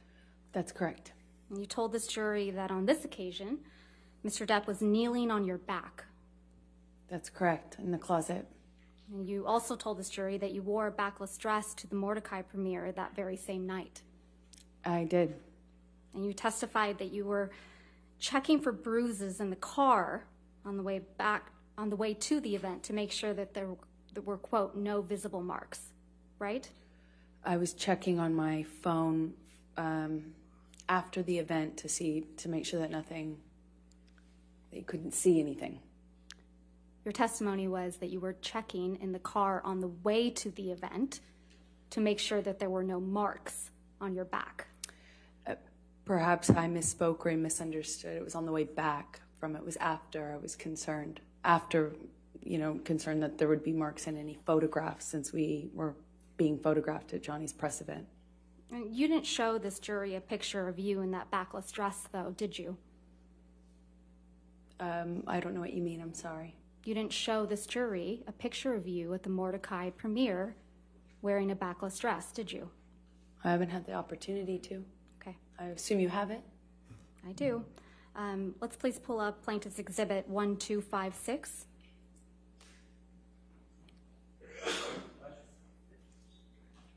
This is a picture of you and Mr. Depp, or the back of you, at the Mordecai premiere in Tokyo, correct, Ms. Heard? That is correct. Your Honor, I move to admit and publish this picture. All right, 1256 in evidence.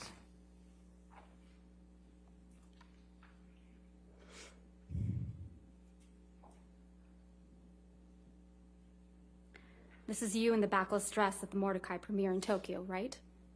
That is correct. You would agree that there are no bruises or visible marks on your back in this picture? No, not that I could see. I'll show you one other photo. If we could please have Plaintiff's Exhibit 1257.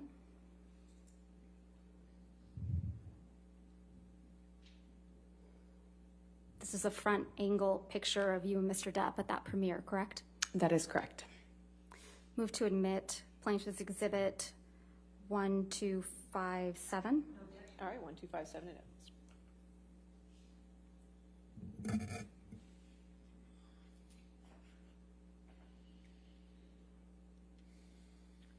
I'll show you one more picture. Plaintiff's Exhibit 1258.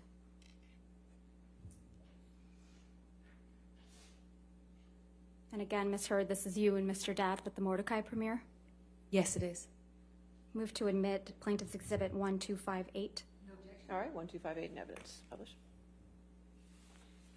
And that's the backless dress, right, Ms. Heard? That is correct. You also told this jury about an incident in Australia in March of 2015. Yes, that's correct. You testified that after this alleged incident, you had cuts on your forearms, right? Yes, that's true. And you testified that you had cuts on the bottoms of your feet as well. Yes, that's true. And you testified that you had a bruise across your jaw from when Mr. Depp, quote, clocked you in the face, end quote. That's true. You didn't take any pictures of these injuries while you were in Australia, did you? I don't think I took any pictures. You just took 2 pictures of Mr. Depp's writing on a mirror. Isn't that right? I believe so, yes. So you had your phone on you, right? At some point I did have my phone. And your iPad? I had my iPad, I believe. And you testified that you were also raped with a liquor bottle in Australia, right, Ms. Heard? Yes. You testified you bled from your vagina as a result of that sexual assault. Yes. There aren't any medical records reflecting that you sought medical treatment for any of these injuries, are there? I did not seek medical treatment after Australia, no. Not for the rape? No, I did not want to tell anyone. Not for the cuts? No. Not for the injuries to your face? I didn't need to. You also told the jury about an incident on December 15, 2015, right? Where? I'm sorry. December 15th, 2015. Yes, that's correct. You told this jury that after this incident, you had a broken nose. It certainly felt like it. Ms. Heard, do you recall giving testimony on day 16th in this trial?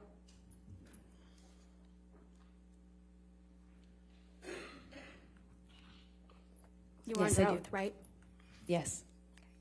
We can have a transcript for the jury, or excuse me, for the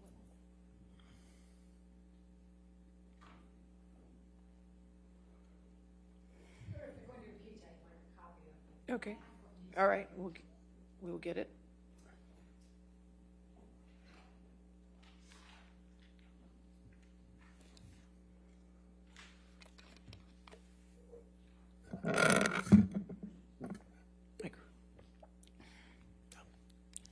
I will do. Thank you, Judy.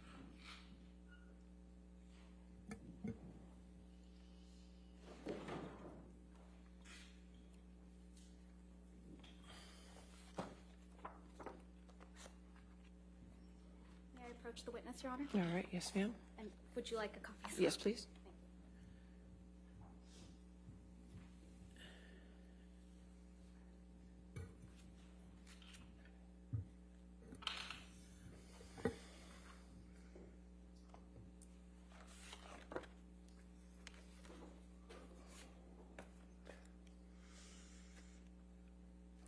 If I can please direct your attention, Ms. Heard, to page of day 16, 4593 of the jury trials transcript.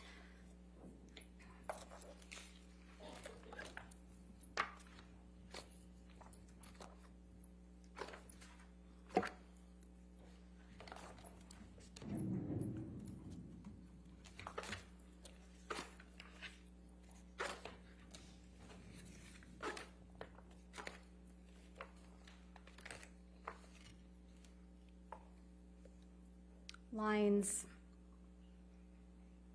8 through 13, On which page? I'm sorry. 4593.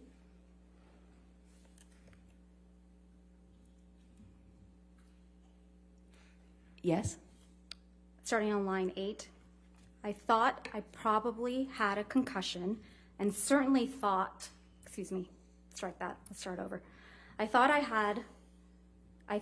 probably had a concussion and certainly that I had a broken nose. There was blood everywhere, blood all over the pillows. My head was bleeding from the ripped out hair, chunks of hair on the floor, all over the place actually. So lines 9, that I had a broken nose. Do you recall giving that testimony, Ms. Heard?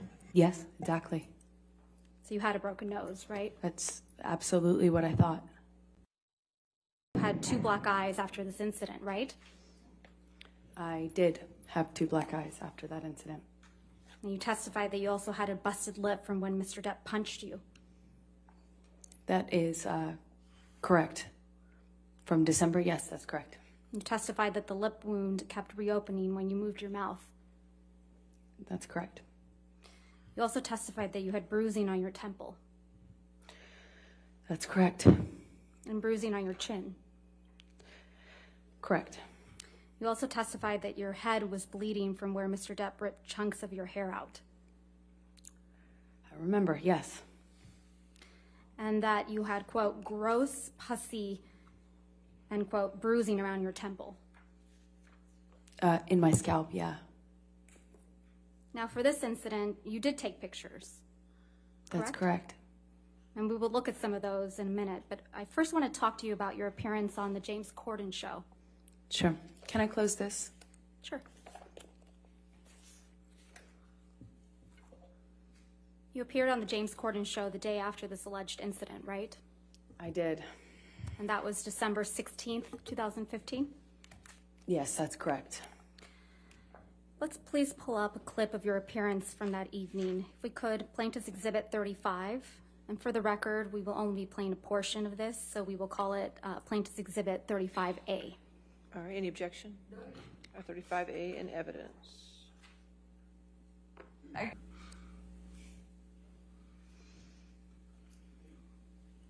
That was you on the James Corden show on December 16th, 2015, right, Ms. Heard? That was. Let's please pull up Plaintiff's Exhibit 98.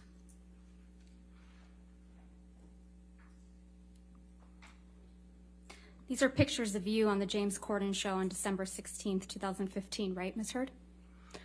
They look like freeze frames, like screen grabs, stills. They're not like it's not like a photo shoot, it doesn't seem.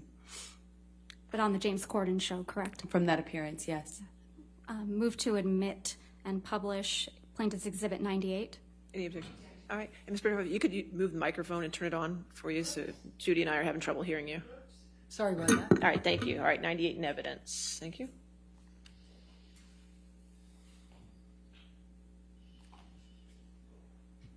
That's a photo of you opening your mouth on the right, right? That's correct. And again, a larger view of the same photo on the bottom That's correct. with a split lip. You've seen pictures of it without makeup. Yes. So you had a split lip when you I were sure moving did. your mouth that way I sure did. in those photographs. Absolutely. Okay.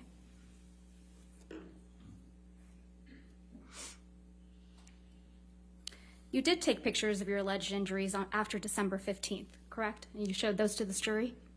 I sure did, yes. Okay. Let's please pull up Defendant's Exhibit 516, which is already in evidence.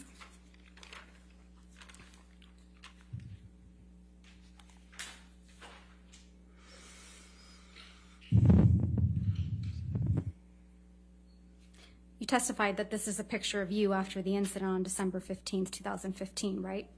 It was. And if we could also please pull up Defendant's Exhibit 517, which is also in evidence.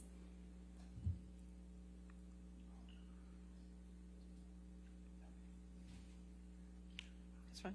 Thank you, Your Honor. This is also a picture of you after the incident on December 15th, 2015. That's correct. If we could please pull up Plaintiff's Exhibit 409, which is already in evidence.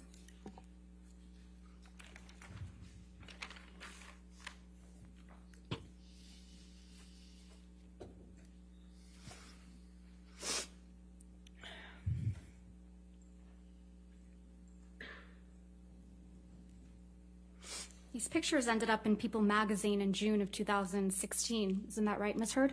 That's correct. You gave these pictures to People magazine after you publicly accused Mr. Depp of domestic abuse, didn't you?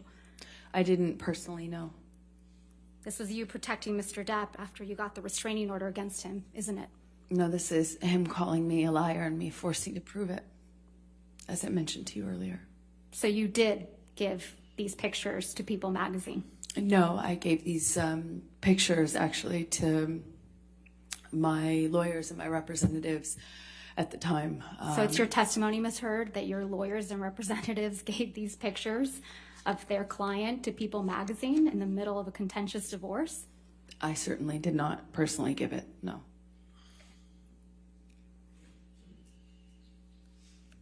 You also have a medical record from after the December 15th, 2015 incident, don't you?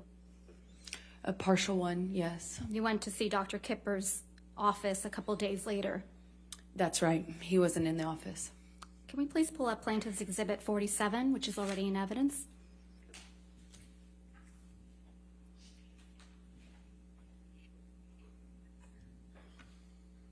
This is your medical record for December 17th, 2015, isn't it, Ms. Heard? That's correct. And this record doesn't document any physical injuries on you, does it? I don't think so, no. I don't think I spoke to Kipper. I didn't speak to Kipper that day. And But you went to Dr. Kipper's office and were seen, correct? I went to Dr. Kipper's office for a concussion check. Right, okay. And this medical record is from that visit, correct? Partially, yes. Scroll down, please, if we could.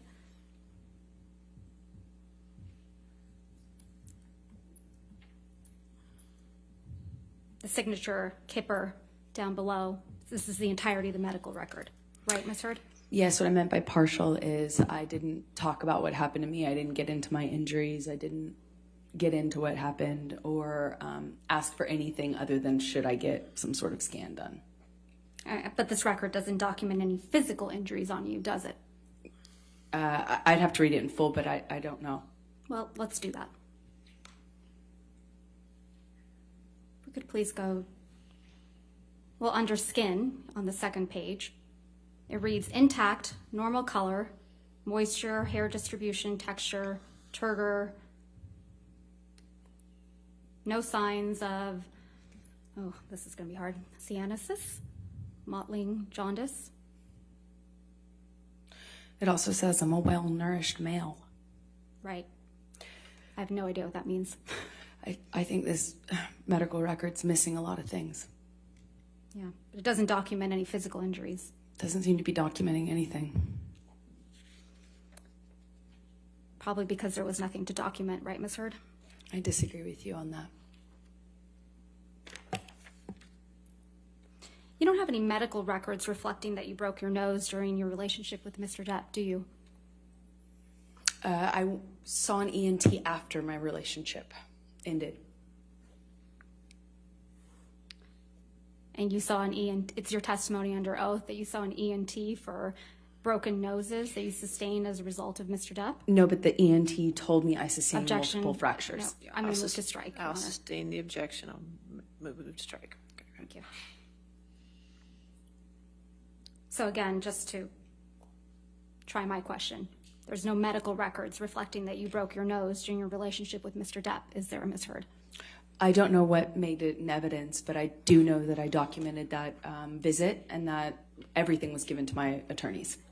Ms. Hurd, you never went to see any doctor or surgeon to treat a broken nose during your relationship with Mr. Depp, yes or no? I never sought treatment for broken nose while I was with Johnny. Or after you were with Mr. Depp, as a result of any injuries you sustained as a result of Mr. Depp? Afterwards, yes, I did. And you didn't produce those medical records in this case? I'm going to object, Your Honor. She did. I did. I don't know. All right. They have not been produced, Your Yet Honor. they not only All right, been if you would produced, come and approach.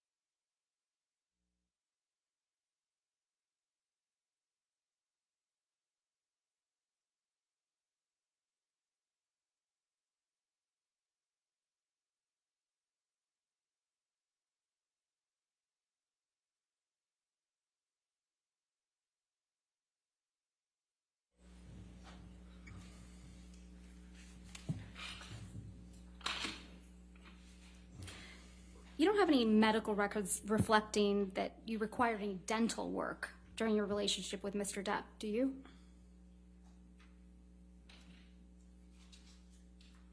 I don't know. I don't recall. You don't recall one way or another seeking dental care for any injuries you allegedly sustained? You asked me about if I had produced records or if I had records. That's a different question. Did you ever see a dentist or an oral surgeon as a result of any injuries you sustained with Mr. Depp? Not about any injury I had from Johnny, no. And you don't have any medical records reflecting that you required any reconstructive work during your relationship with Mr. Depp, do you? I never required reconstructive work, so there would be no records. What you do have, Ms. Hurd, are pictures of Mr. Depp sleeping, though, right? The jury saw a lot of those. Yes. Ms. Hurd, let's take a look at Defendant's Exhibit 1090, which is already in evidence.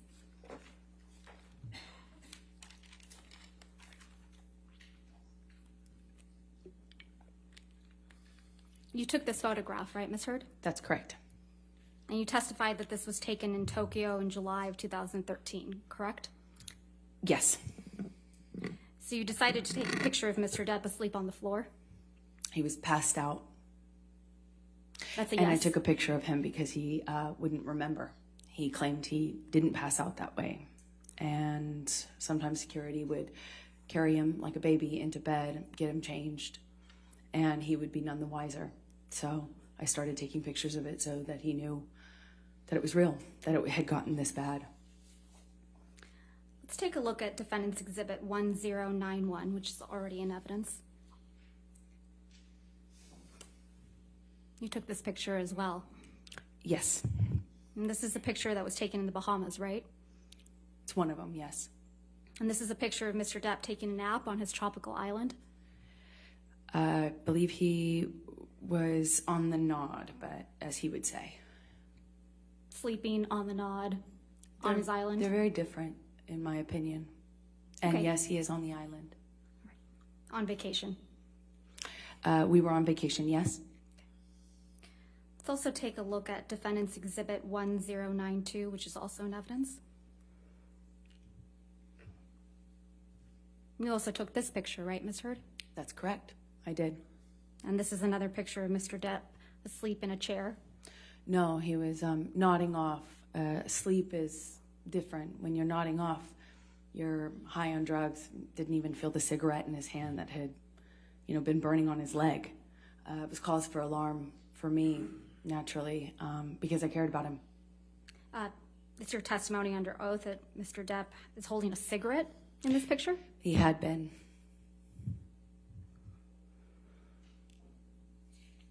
You seem to really like taking pictures of Mr. Depp while he's sleeping, don't you? I hated it. I hated it. Let's look at Defendant's Exhibit 1094, which is also in evidence.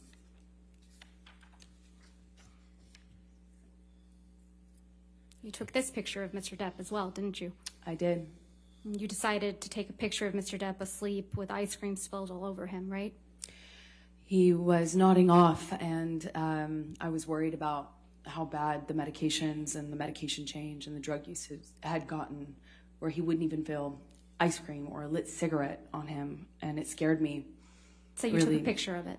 Yes, I wanted him to get help, and Johnny's surrounded by enablers who clean up after him. Objection, and protect Your him. Honor, I'm going to move to strike everything after yes, that she took this picture. Still responsive here on it. The question was, did you take this picture? All right, I'll sustain the objection. Thank you, Your Honor. This isn't a very flattering picture of Mr. Depp, is it? No, it's not. You wouldn't agree that this is, or you would agree with me that this is an embarrassing scene, right? Yes, I think it's a part of getting help, is looking at it, seeing it. But you sent this picture to one of your friends, didn't you? I don't recall. If we could please pull up Defendant's Exhibit 252. We'll only be looking at the portion of this document, so if we could please call it Defendant's Exhibit 252A. 252A. And for ease, we've gone ahead and redacted it. Yes, I was asking for support. That's correct. There's no question yet, Ms. Heard. So directing your attention, I'm going to move to admit Exhibit 252A. Any objection? Any objection, Ms. Bretta? Could you turn on your microphone again? I'm sorry. Thank you.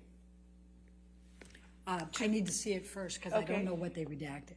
252. We redacted the identifiers and anything that's not Ms. Go Heard's up or down on text messages, consistent with hearsay.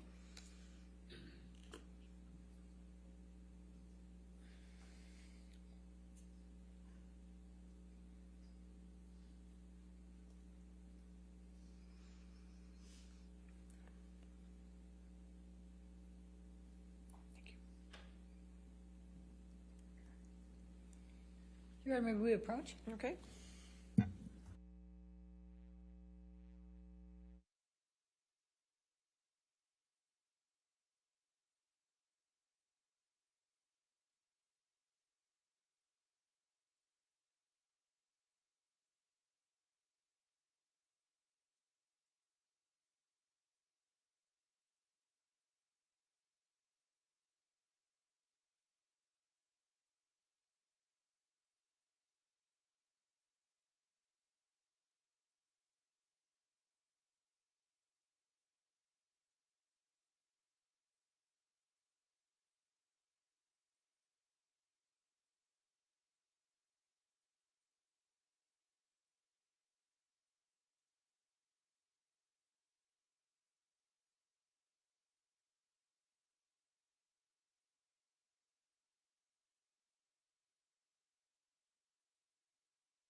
Sir, does this refresh your recollection that you did in fact send this picture to your friend Rocky Pennington? Yes, I did. And you sent it to her on August 7th, 2014 at 11:24 p.m., correct? That is correct. So you sent Miss Pennington this picture of Mr. Depp with ice cream spilled on him, right? That is correct. And you wrote, quote, "This is what I've been dealing with," end quote. Did I read that right? You did read that right. That's correct. And this is you protecting Mr. Depp. That is me getting support from my best friend. This is you supporting Mr. Depp. This is me getting support from my best friend. I also need support. You weren't afraid the monster would get upset that you took this picture? This was Opiate Johnny. This is a different version of him. This is Opiate on the Nod Johnny. And you weren't afraid that Opiate Johnny, or the monster as you called him, would get upset that you sent this picture to your friend? Well, he's all of those things. Of course he could get upset. Of course that's scary to me, of course. But Did it stop you from sending this picture to your friend, did it? why would it?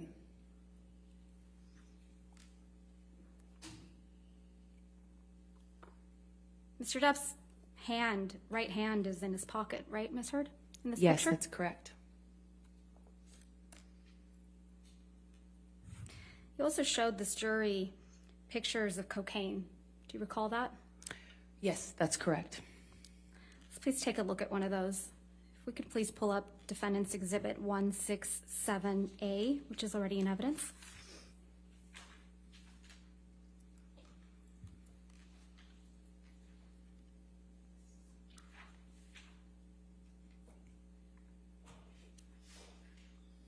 Directing your attention, Ms. Heard, to the photograph.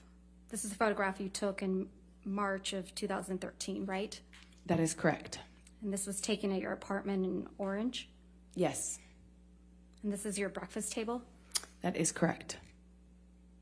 And it's your testimony that Mr. Depp left this breakfast table just the way you took it. That is correct. So this is what the table looked like after Mr. Depp had been doing cocaine? Well, clearly he has yet to snort these lines. There are 4 lines of cocaine on this table, right, Ms. Heard? In this picture, I see 4 lines. There isn't any cocaine residue around those lines, right? Not that I can tell, no. Doesn't really look like anyone's been doing cocaine off that table, does it? With all due respect, I'm not sure you know how that works. I'm asking if you do. You've testified you've done cocaine. I have. Doesn't really look like Mr. Depp or anyone was doing cocaine off that table, does it? I beg to differ with you on that. When you snort cocaine, typically it goes into your nose. And there's Doesn't stay on the residue. table. There's residue from that cocaine when your lips and nose touch the table, right? Well, the tampon applicator next to the driver's license that you see is a device that I believe my sister had taught him to use in order to put the cocaine in your nose. Mr. Depp is a pretty heavy smoker, right? He is. And that's a cigarette in the ashtray in the back there? Back right? Yes, it looks like one of his hand rolls. There's no other cigarettes in that ashtray, are there? I see 1 cigarette. The one that's not smoked. That's correct. There's no ash in that ashtray either, is there? Not that I can tell in this picture. It's pretty clean. In this picture, it looks like it, yes. It's a pretty neat table. Wouldn't you agree? Depends on what you would call neat, I suppose. And you sent this picture to your friend, Rocky Pennington, as well, didn't you? I sure did. And when you sent it, you said, quote, "Look at my morning," or something like that. Is that right? Yay for mornings. So you have a habit of sending staged photographs to your friend Rocky, don't you? I had a habit of communicating with my best friend about what was going on in my life. You don't have any pictures of Mr. Depp actually consuming cocaine, do you? I don't think I have a picture of him mid-snort. No. You don't even have any pictures of Mr. Depp with cocaine, What do you mean by that? holding cocaine, standing next to cocaine, sitting next to cocaine. I don't know. I don't know. Well, you haven't shown any of those pictures like that to the jury, have you? I don't know. No, I haven't. And you were never able to catch Mr. Depp with cocaine on film either, were you? I never tried. But you were able to catch him sleeping, right? I have seen him pass out in all sorts of places, yes. And you also captured a video of Mr. Depp in the kitchen that was played again for this jury today, beating up some cabinets. Do you recall that? Sorry, say that again? You recall capturing Mr. Depp in the kitchen of one of his homes, beating up some cabinets? Yes. Slamming things around, yes. So you took that video of Mr. Depp in the kitchen, right? I did. I did. And you took it on one of your iPad devices? I took it on my iPad. You were deposed in August of 2016 in connection with your divorce proceedings for Mr. Depp, right? That is correct. And you will recall that the video of Mr. Depp in the kitchen was released online the day before your deposition in August of 2016, don't you? That's correct. You're the one who released that video. Incorrect. Isn't that true? That's incorrect. I flew in from another place at the time. I remember learning about it when I landed. So it's just a coincidence that the video you took of Mr. Depp was released the day before you were deposed in connection with your divorce from Mr. Depp. I absolutely had nothing to do with that. I wouldn't even know how to do something like that.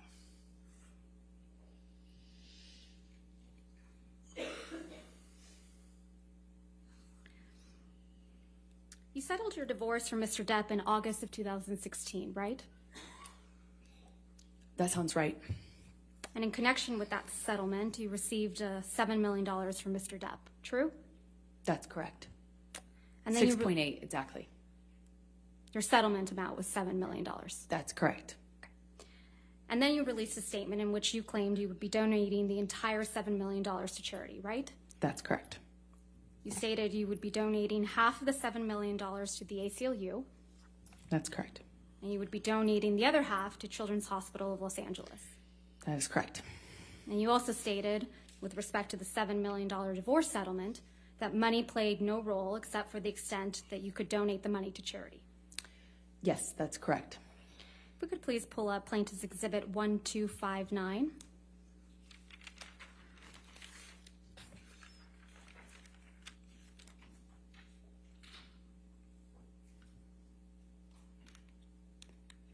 This is an article entitled Amber Heard Donates Johnny Depp Divorce Settlement to Charity.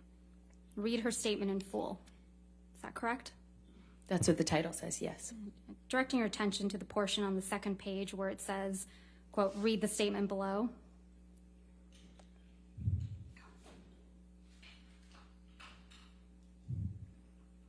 Is that the statement you released, Ms. Heard?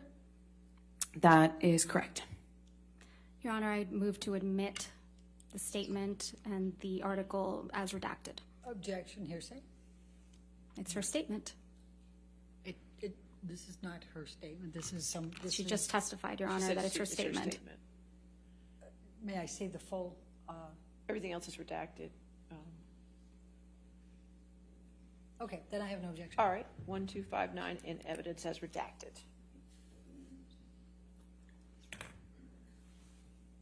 The statement reads, as described in the restraining order and divorce settlement, money played no role for me personally and never has, except to the extent that I could donate it to charity, and in doing so, hopefully help those less able to defend themselves.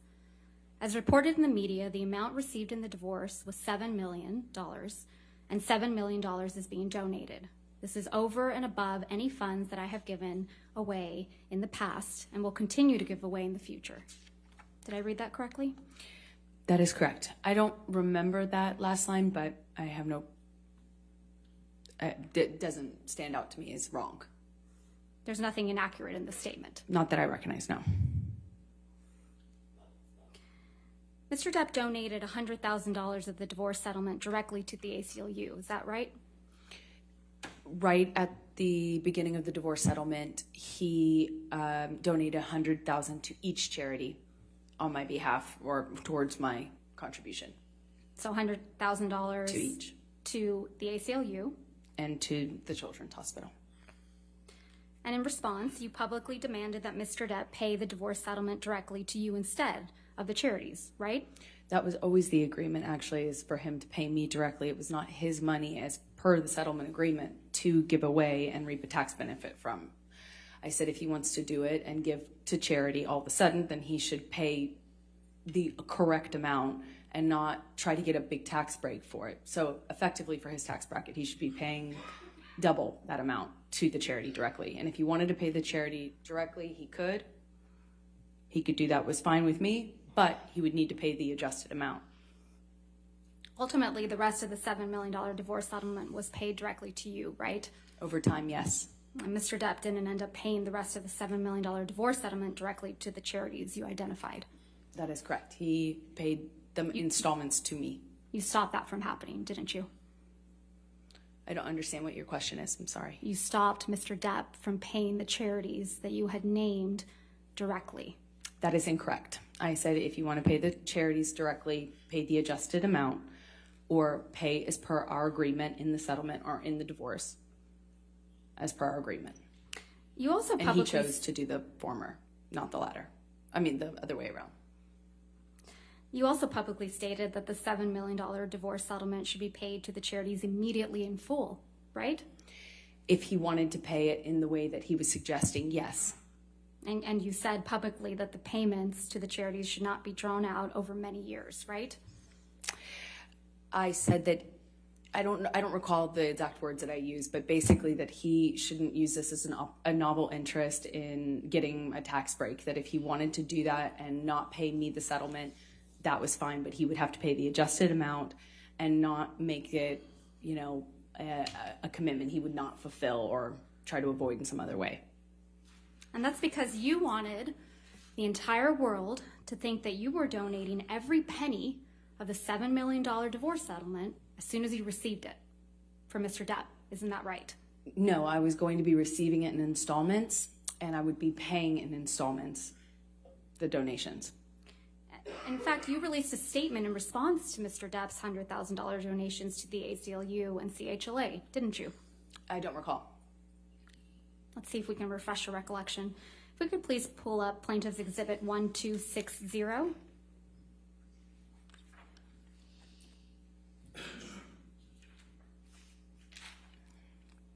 This is an article entitled Amber Heard and Johnny Depp Row Over Divorce Donations. And if I could direct your attention to where it says, I believe it's on the second page, her spokeswoman responded in a statement. The language that follows the statement you released. Objection, hearsay, spokeswoman, it's not her. A spokesperson is an exception, Your Honor. You want to come forward?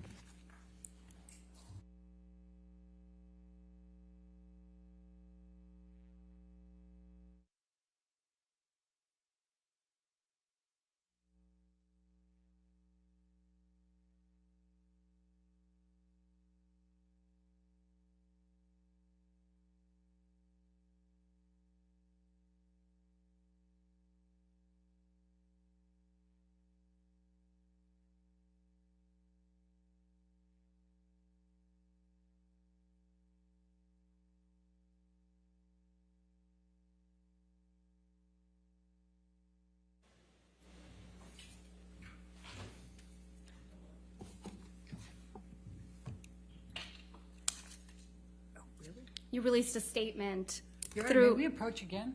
Okay.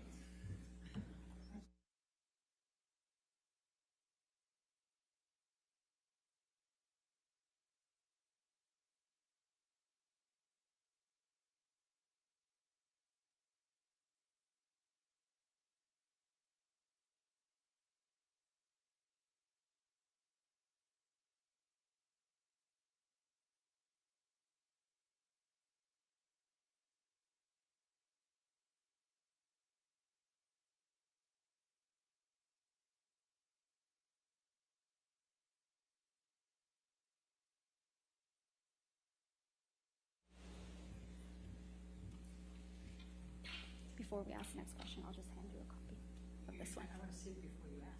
That's what I'm saying. That's exactly what I said.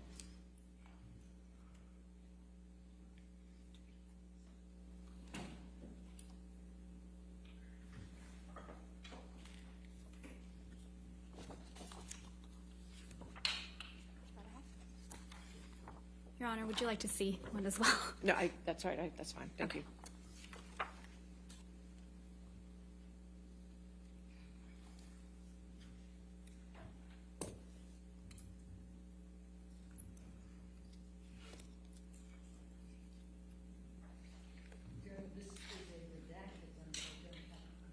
Could you please turn your microphone on? I'm sorry, Ms. Burnett.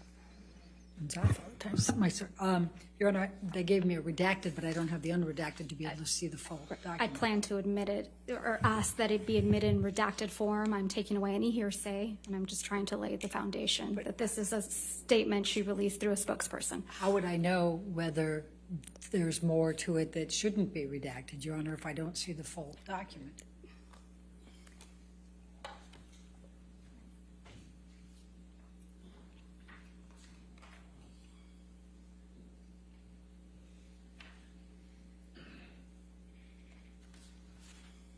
Your Honor, the witness can testify as to whether this is a full statement or not.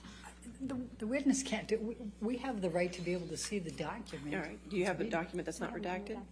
We can pull it up on our computers. Okay. Just give us a moment, Your Honor. All right. I can represent this is the full statement that's reported. Okay, give her an opportunity to look at the unredacted one. Thank you, Your Honor.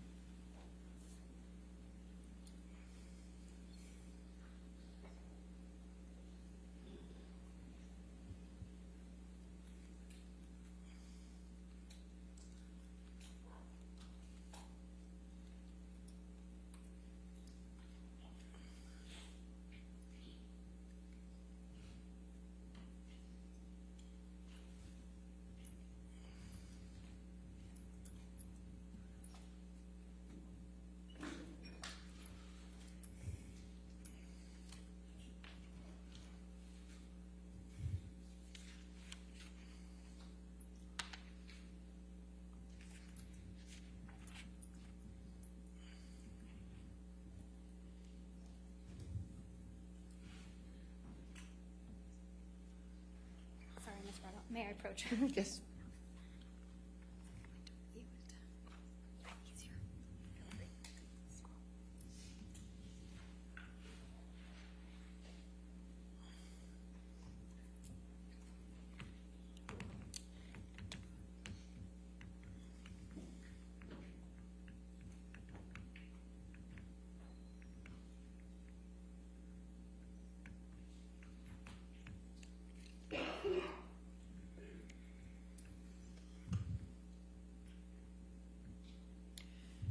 So, Your Honor, can we have a copy of this?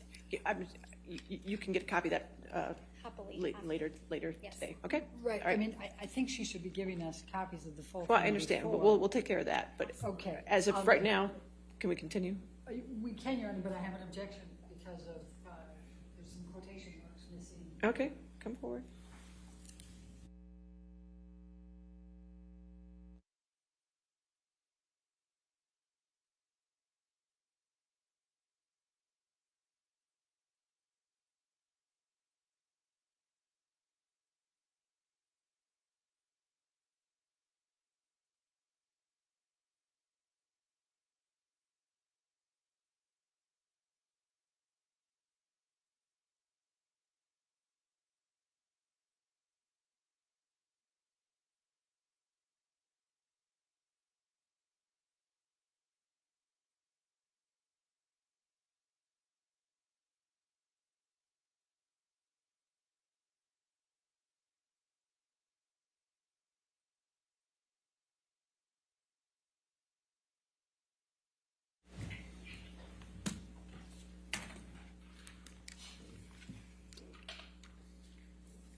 All right.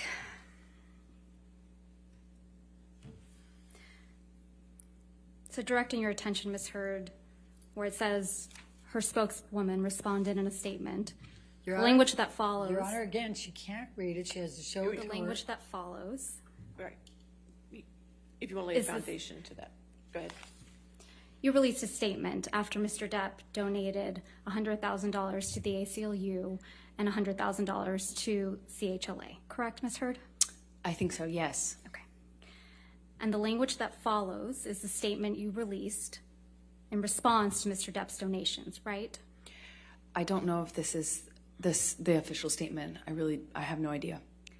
The statement that starts Objection, at Your Honor. Amber Heard. That's the only thing I'm going to say. Would you please read that to yourself, Ms. Heard?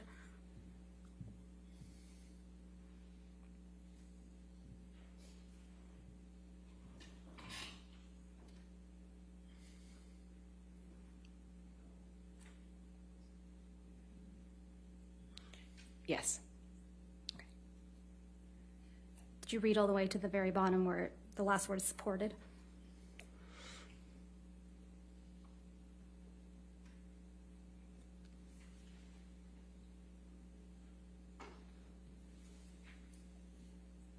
Yes. Okay. That's a statement you released through your spokeswoman after Mr. Depp made the donations to the CHLA and the ACLU. Correct, Ms. Heard? I do not recall exactly what my statement was.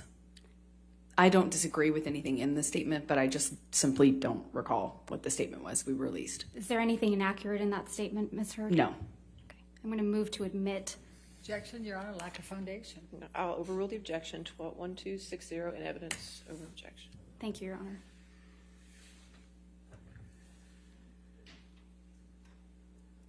Statement reads, Amber Heard appreciates Johnny Depp's novel interest in supporting two of her favorite charities, the ACLU, American Civil Liberties Union for Domestic Violence, and the Children's Hospital of Los Angeles. This is great and unexpected news. And it continues. However, if Johnny wishes to change the settlement agreement, we must insist that he honor the full amount by donating $14 million to charity, which, after accounting for his tax deduction, is equal to his $7 million payment obligation to Amber. And it continues. We would also insist that the full amount be paid immediately and not drawn out over many years. Anything less would be a transparent attempt by Johnny's counsel, Laura Wasser and Patty Glazer, to reduce their client's true payment by half under the guise of newfound concern for charities that he has never previously supported, end quote.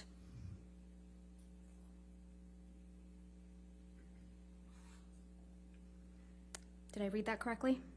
Yes. Thank you. After this, you kept commenting about the donation of your divorce settlement, right? I don't know what you mean by that. Okay. You spoke about donating your divorce settlement on a Danish TV show, correct? I believe I said I had. I believe I said I donated it to charity, but it was already printed or already commented on and stated in the press. I had already released that information in the press. I think I just confirmed it on that show. You appeared on a show called RTL Late Night, right? I don't recall what show it was. If we could please play Plaintiff's Exhibit 346, which is a portion of your appearance on this program. And we would ask that it be moved into evidence and ask for permission to objection? publish it. It contains, has hearsay, it contains other communications with other individuals. Your Honor, if we may approach very briefly.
So if we could please play and publish to the jury Plaintiff's Exhibit 346.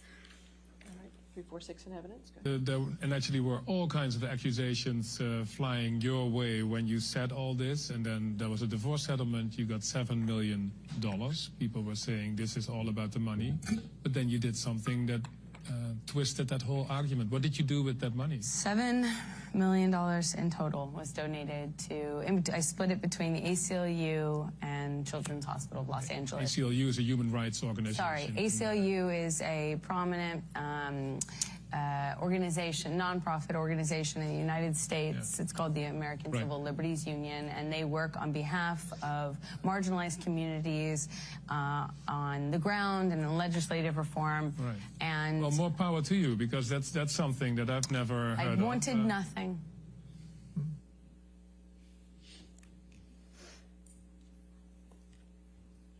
This interview was in October of 2018, right, Ms. Hurd?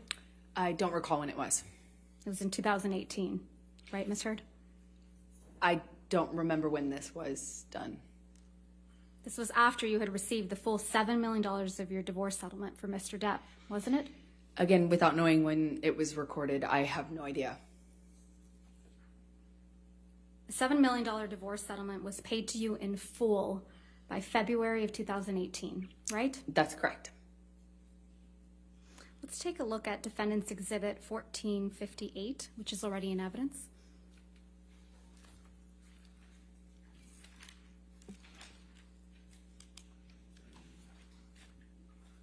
This is the deal point memorandum from your divorce settlement, right, Ms. Hurd?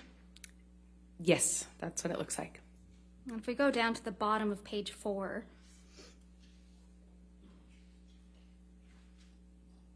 there's a heading labeled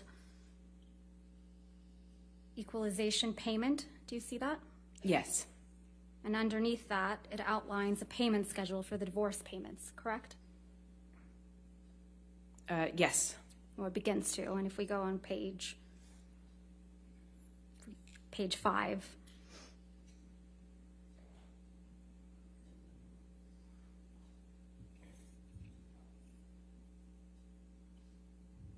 so the first payment is scheduled for August 31st, 2016, and that's $200,000, correct? Yes, that is correct. Mr. Depp's accountant, Edward White, testified that he made that payment directly. You got to turn on your microphone, Ms. Berderhoff. I'm not going to hear you. Objection to her testifying to what Mr. White testified to. That. Okay. It's a actual. He literally testified to it in court. I'll overrule objection. Go Thank you, Your Honor. Mr. Depp's accountant, Edward White, testified that he made the payment directly to the ACLU and CHLA, correct? I believe so, yes. And then the rest of the payments were all made to you, weren't they? That is correct. And the final payment of $2.3 million is on February 1st, 2018, right? The final payment, yes. And you were here in court when Mr. White testified that the payments were all made on schedule. I'm going to object to her testifying to what Mr. White testified to. It's an overrule the improper. objection. Go ahead. Thank you, Your Honor. And you were here in court when Mr. White testified that the payments were all made on schedule, right?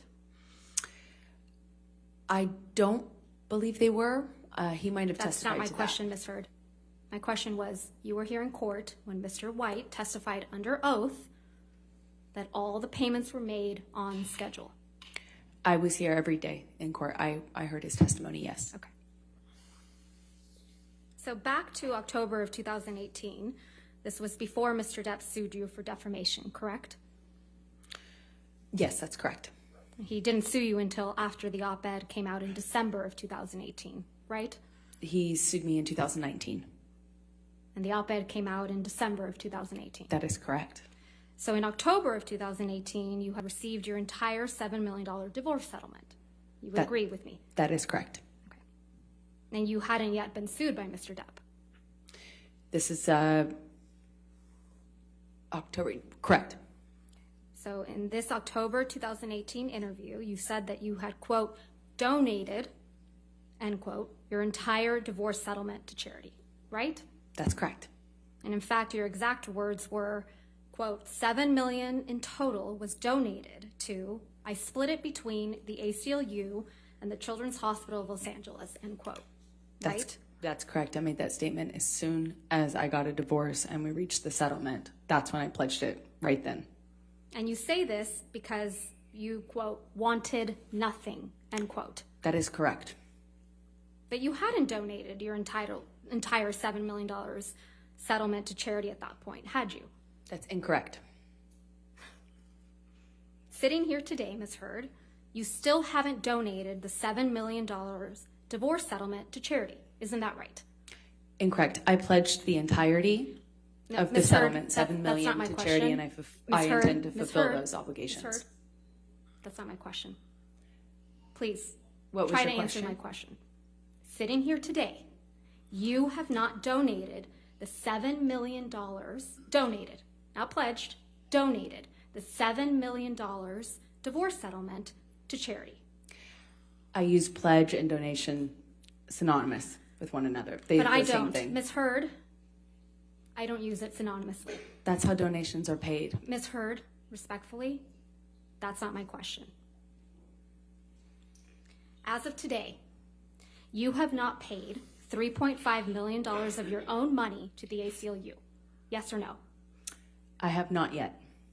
And as of today, you have not paid $3.5 million of your own money to the Children's Hospital of Los Angeles, correct? I have not yet. Johnny sued me. So as of today, you have not donated, paid $7 million of your divorce settlement to charity, right? I have not been able to fulfill those obligations yet. And that's because you did want something, didn't you? I didn't want anything, and I didn't get anything. You wanted Mr. Depp's money. Didn't get it, wasn't interested in it. I loved Johnny, that's why I was with him. You wanted praise for donating the money, right? That's incorrect. You wanted good press. In general, one does want good press, yes. You wanted to seem altruistic publicly. Wasn't my interest. My interest is in my name and clearing my name, and at the time I was being called a liar and my motives were being questioned. I did see it as important to clear that up. I wanted to make a statement to make sure that there was not any doubt that I couldn't be labeled these things just because Johnny was a bigger star and had more publicity reach. You wanted to remind everyone of your claims of domestic violence against Mr. Depp, right? No, I wanted to move on with my life. You wanted to make those claims seem believable. They are believable. They were You wanted believable. them to be seen, you wanted to be seen, as a noble victim of domestic violence, I didn't have you? never wanted to be seen as a victim. Nor have I You- ever called myself one. You testified under oath that, quote, the entirety of your divorce settlement was donated to charity, end quote, didn't you? That's correct. I pledged the entirety. No. Ms. Heard, my questions. Your counsel will have time to redirect you after. You testified under oath, quote, the entirety of your divorce settlement was donated to charity, end quote. That is correct. I pledged the entirety. I'm going to move to strike everything after yes. All right. No. Ms. Hurt, this is really inappropriate. I'll sustain the objection, and we'll just move forward. Thank you. Let's move forward. Next question. Under oath, that statement wasn't true, was it, Ms. Heard? I'm sorry, I don't follow your question. Sorry. You testified under oath, quote, the entirety of my divorce settlement was donated to charity, end quote. That statement wasn't true. It is true. I pledged the entirety to charity. The statement... When you say you buy a house, you don't pay Ms. for the Heard, entire house Ms. Heard, at one time. respectfully, You pay it I'm over not asking, time. Ms. Heard. All right, next question, please. Thank you.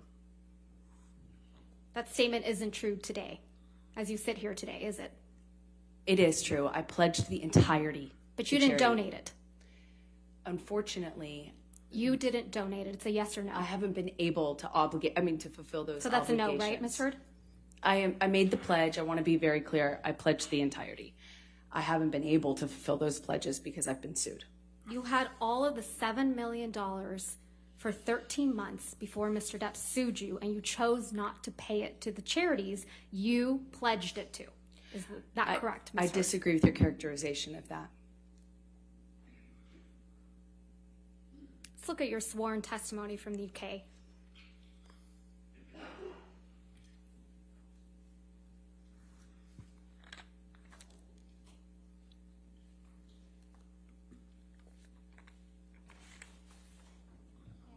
All right, yes, ma'am.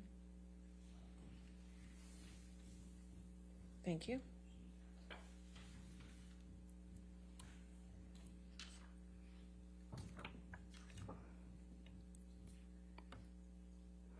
Ms. Vasquez, do you want me to close the shades? That would be Okay. wonderful. There's this light coming across. And So I appreciate that. Has to be a It's little probably good uncomfortable. light. Thank you, Your Honor. all right.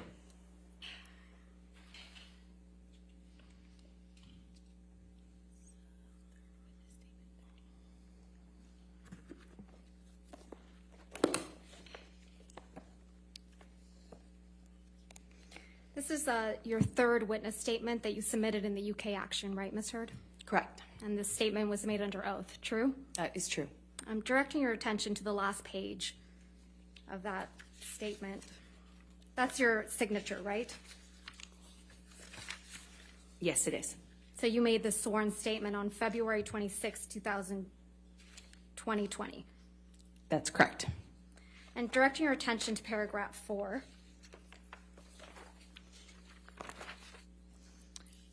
It says, quote, I remained financially independent from him the whole time we were together, and the entire amount of my divorce settlement was donated to charity, end quote. That is correct. Did I read that correctly? Yes, you did. The him you were referring to is Mr. Depp. That is correct.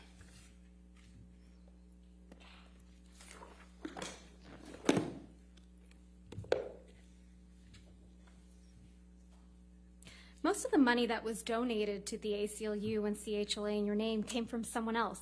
Isn't that right? I don't know what you mean by most of. Well, at least $500,000 that was donated to the ACLU in your name wasn't paid by you, right? I believe Elon made a donation in my honor on one of the years. Yeah, and it didn't come out of your $7 million divorce settlement, right? No, nor did it count towards my pledge. And at least $500,000 that was donated to the Children's Hospital of Los Angeles in your name wasn't paid by you either. Right, those were made at the same time. And it didn't come out of your $7 million divorce settlement. Nor did it count to my 3.5 obligation. Those $500,000 payments came from your new boyfriend, Elon Musk, right? I don't know if he was a new boyfriend at the time. You got him to pay part of what you promised to these two charities, didn't you? Incorrect. Because you wanted to keep at least some of the $7 million divorce settlement for yourself, right? You're very wrong about that. I think this, if Your Honor is Okay, fine, you said this is a good it's stopping breaking point. Okay, that's fine. All right, ladies and gentlemen, we'll stop here for the evening. Remember tonight, do not do any outside research and do not discuss the case with anybody. I know these days are a little longer, and I appreciate your patience and your taking care of everything here. Please take care of yourself tonight, okay? And we'll see you in the morning at 9 a.m.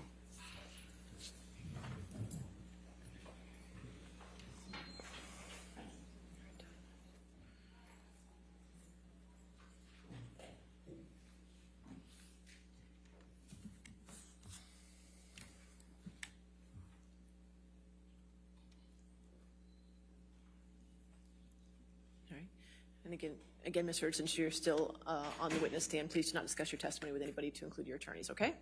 All right, 9 o'clock tomorrow then? All right, we'll see you at 9 o'clock. Thank you. All rise.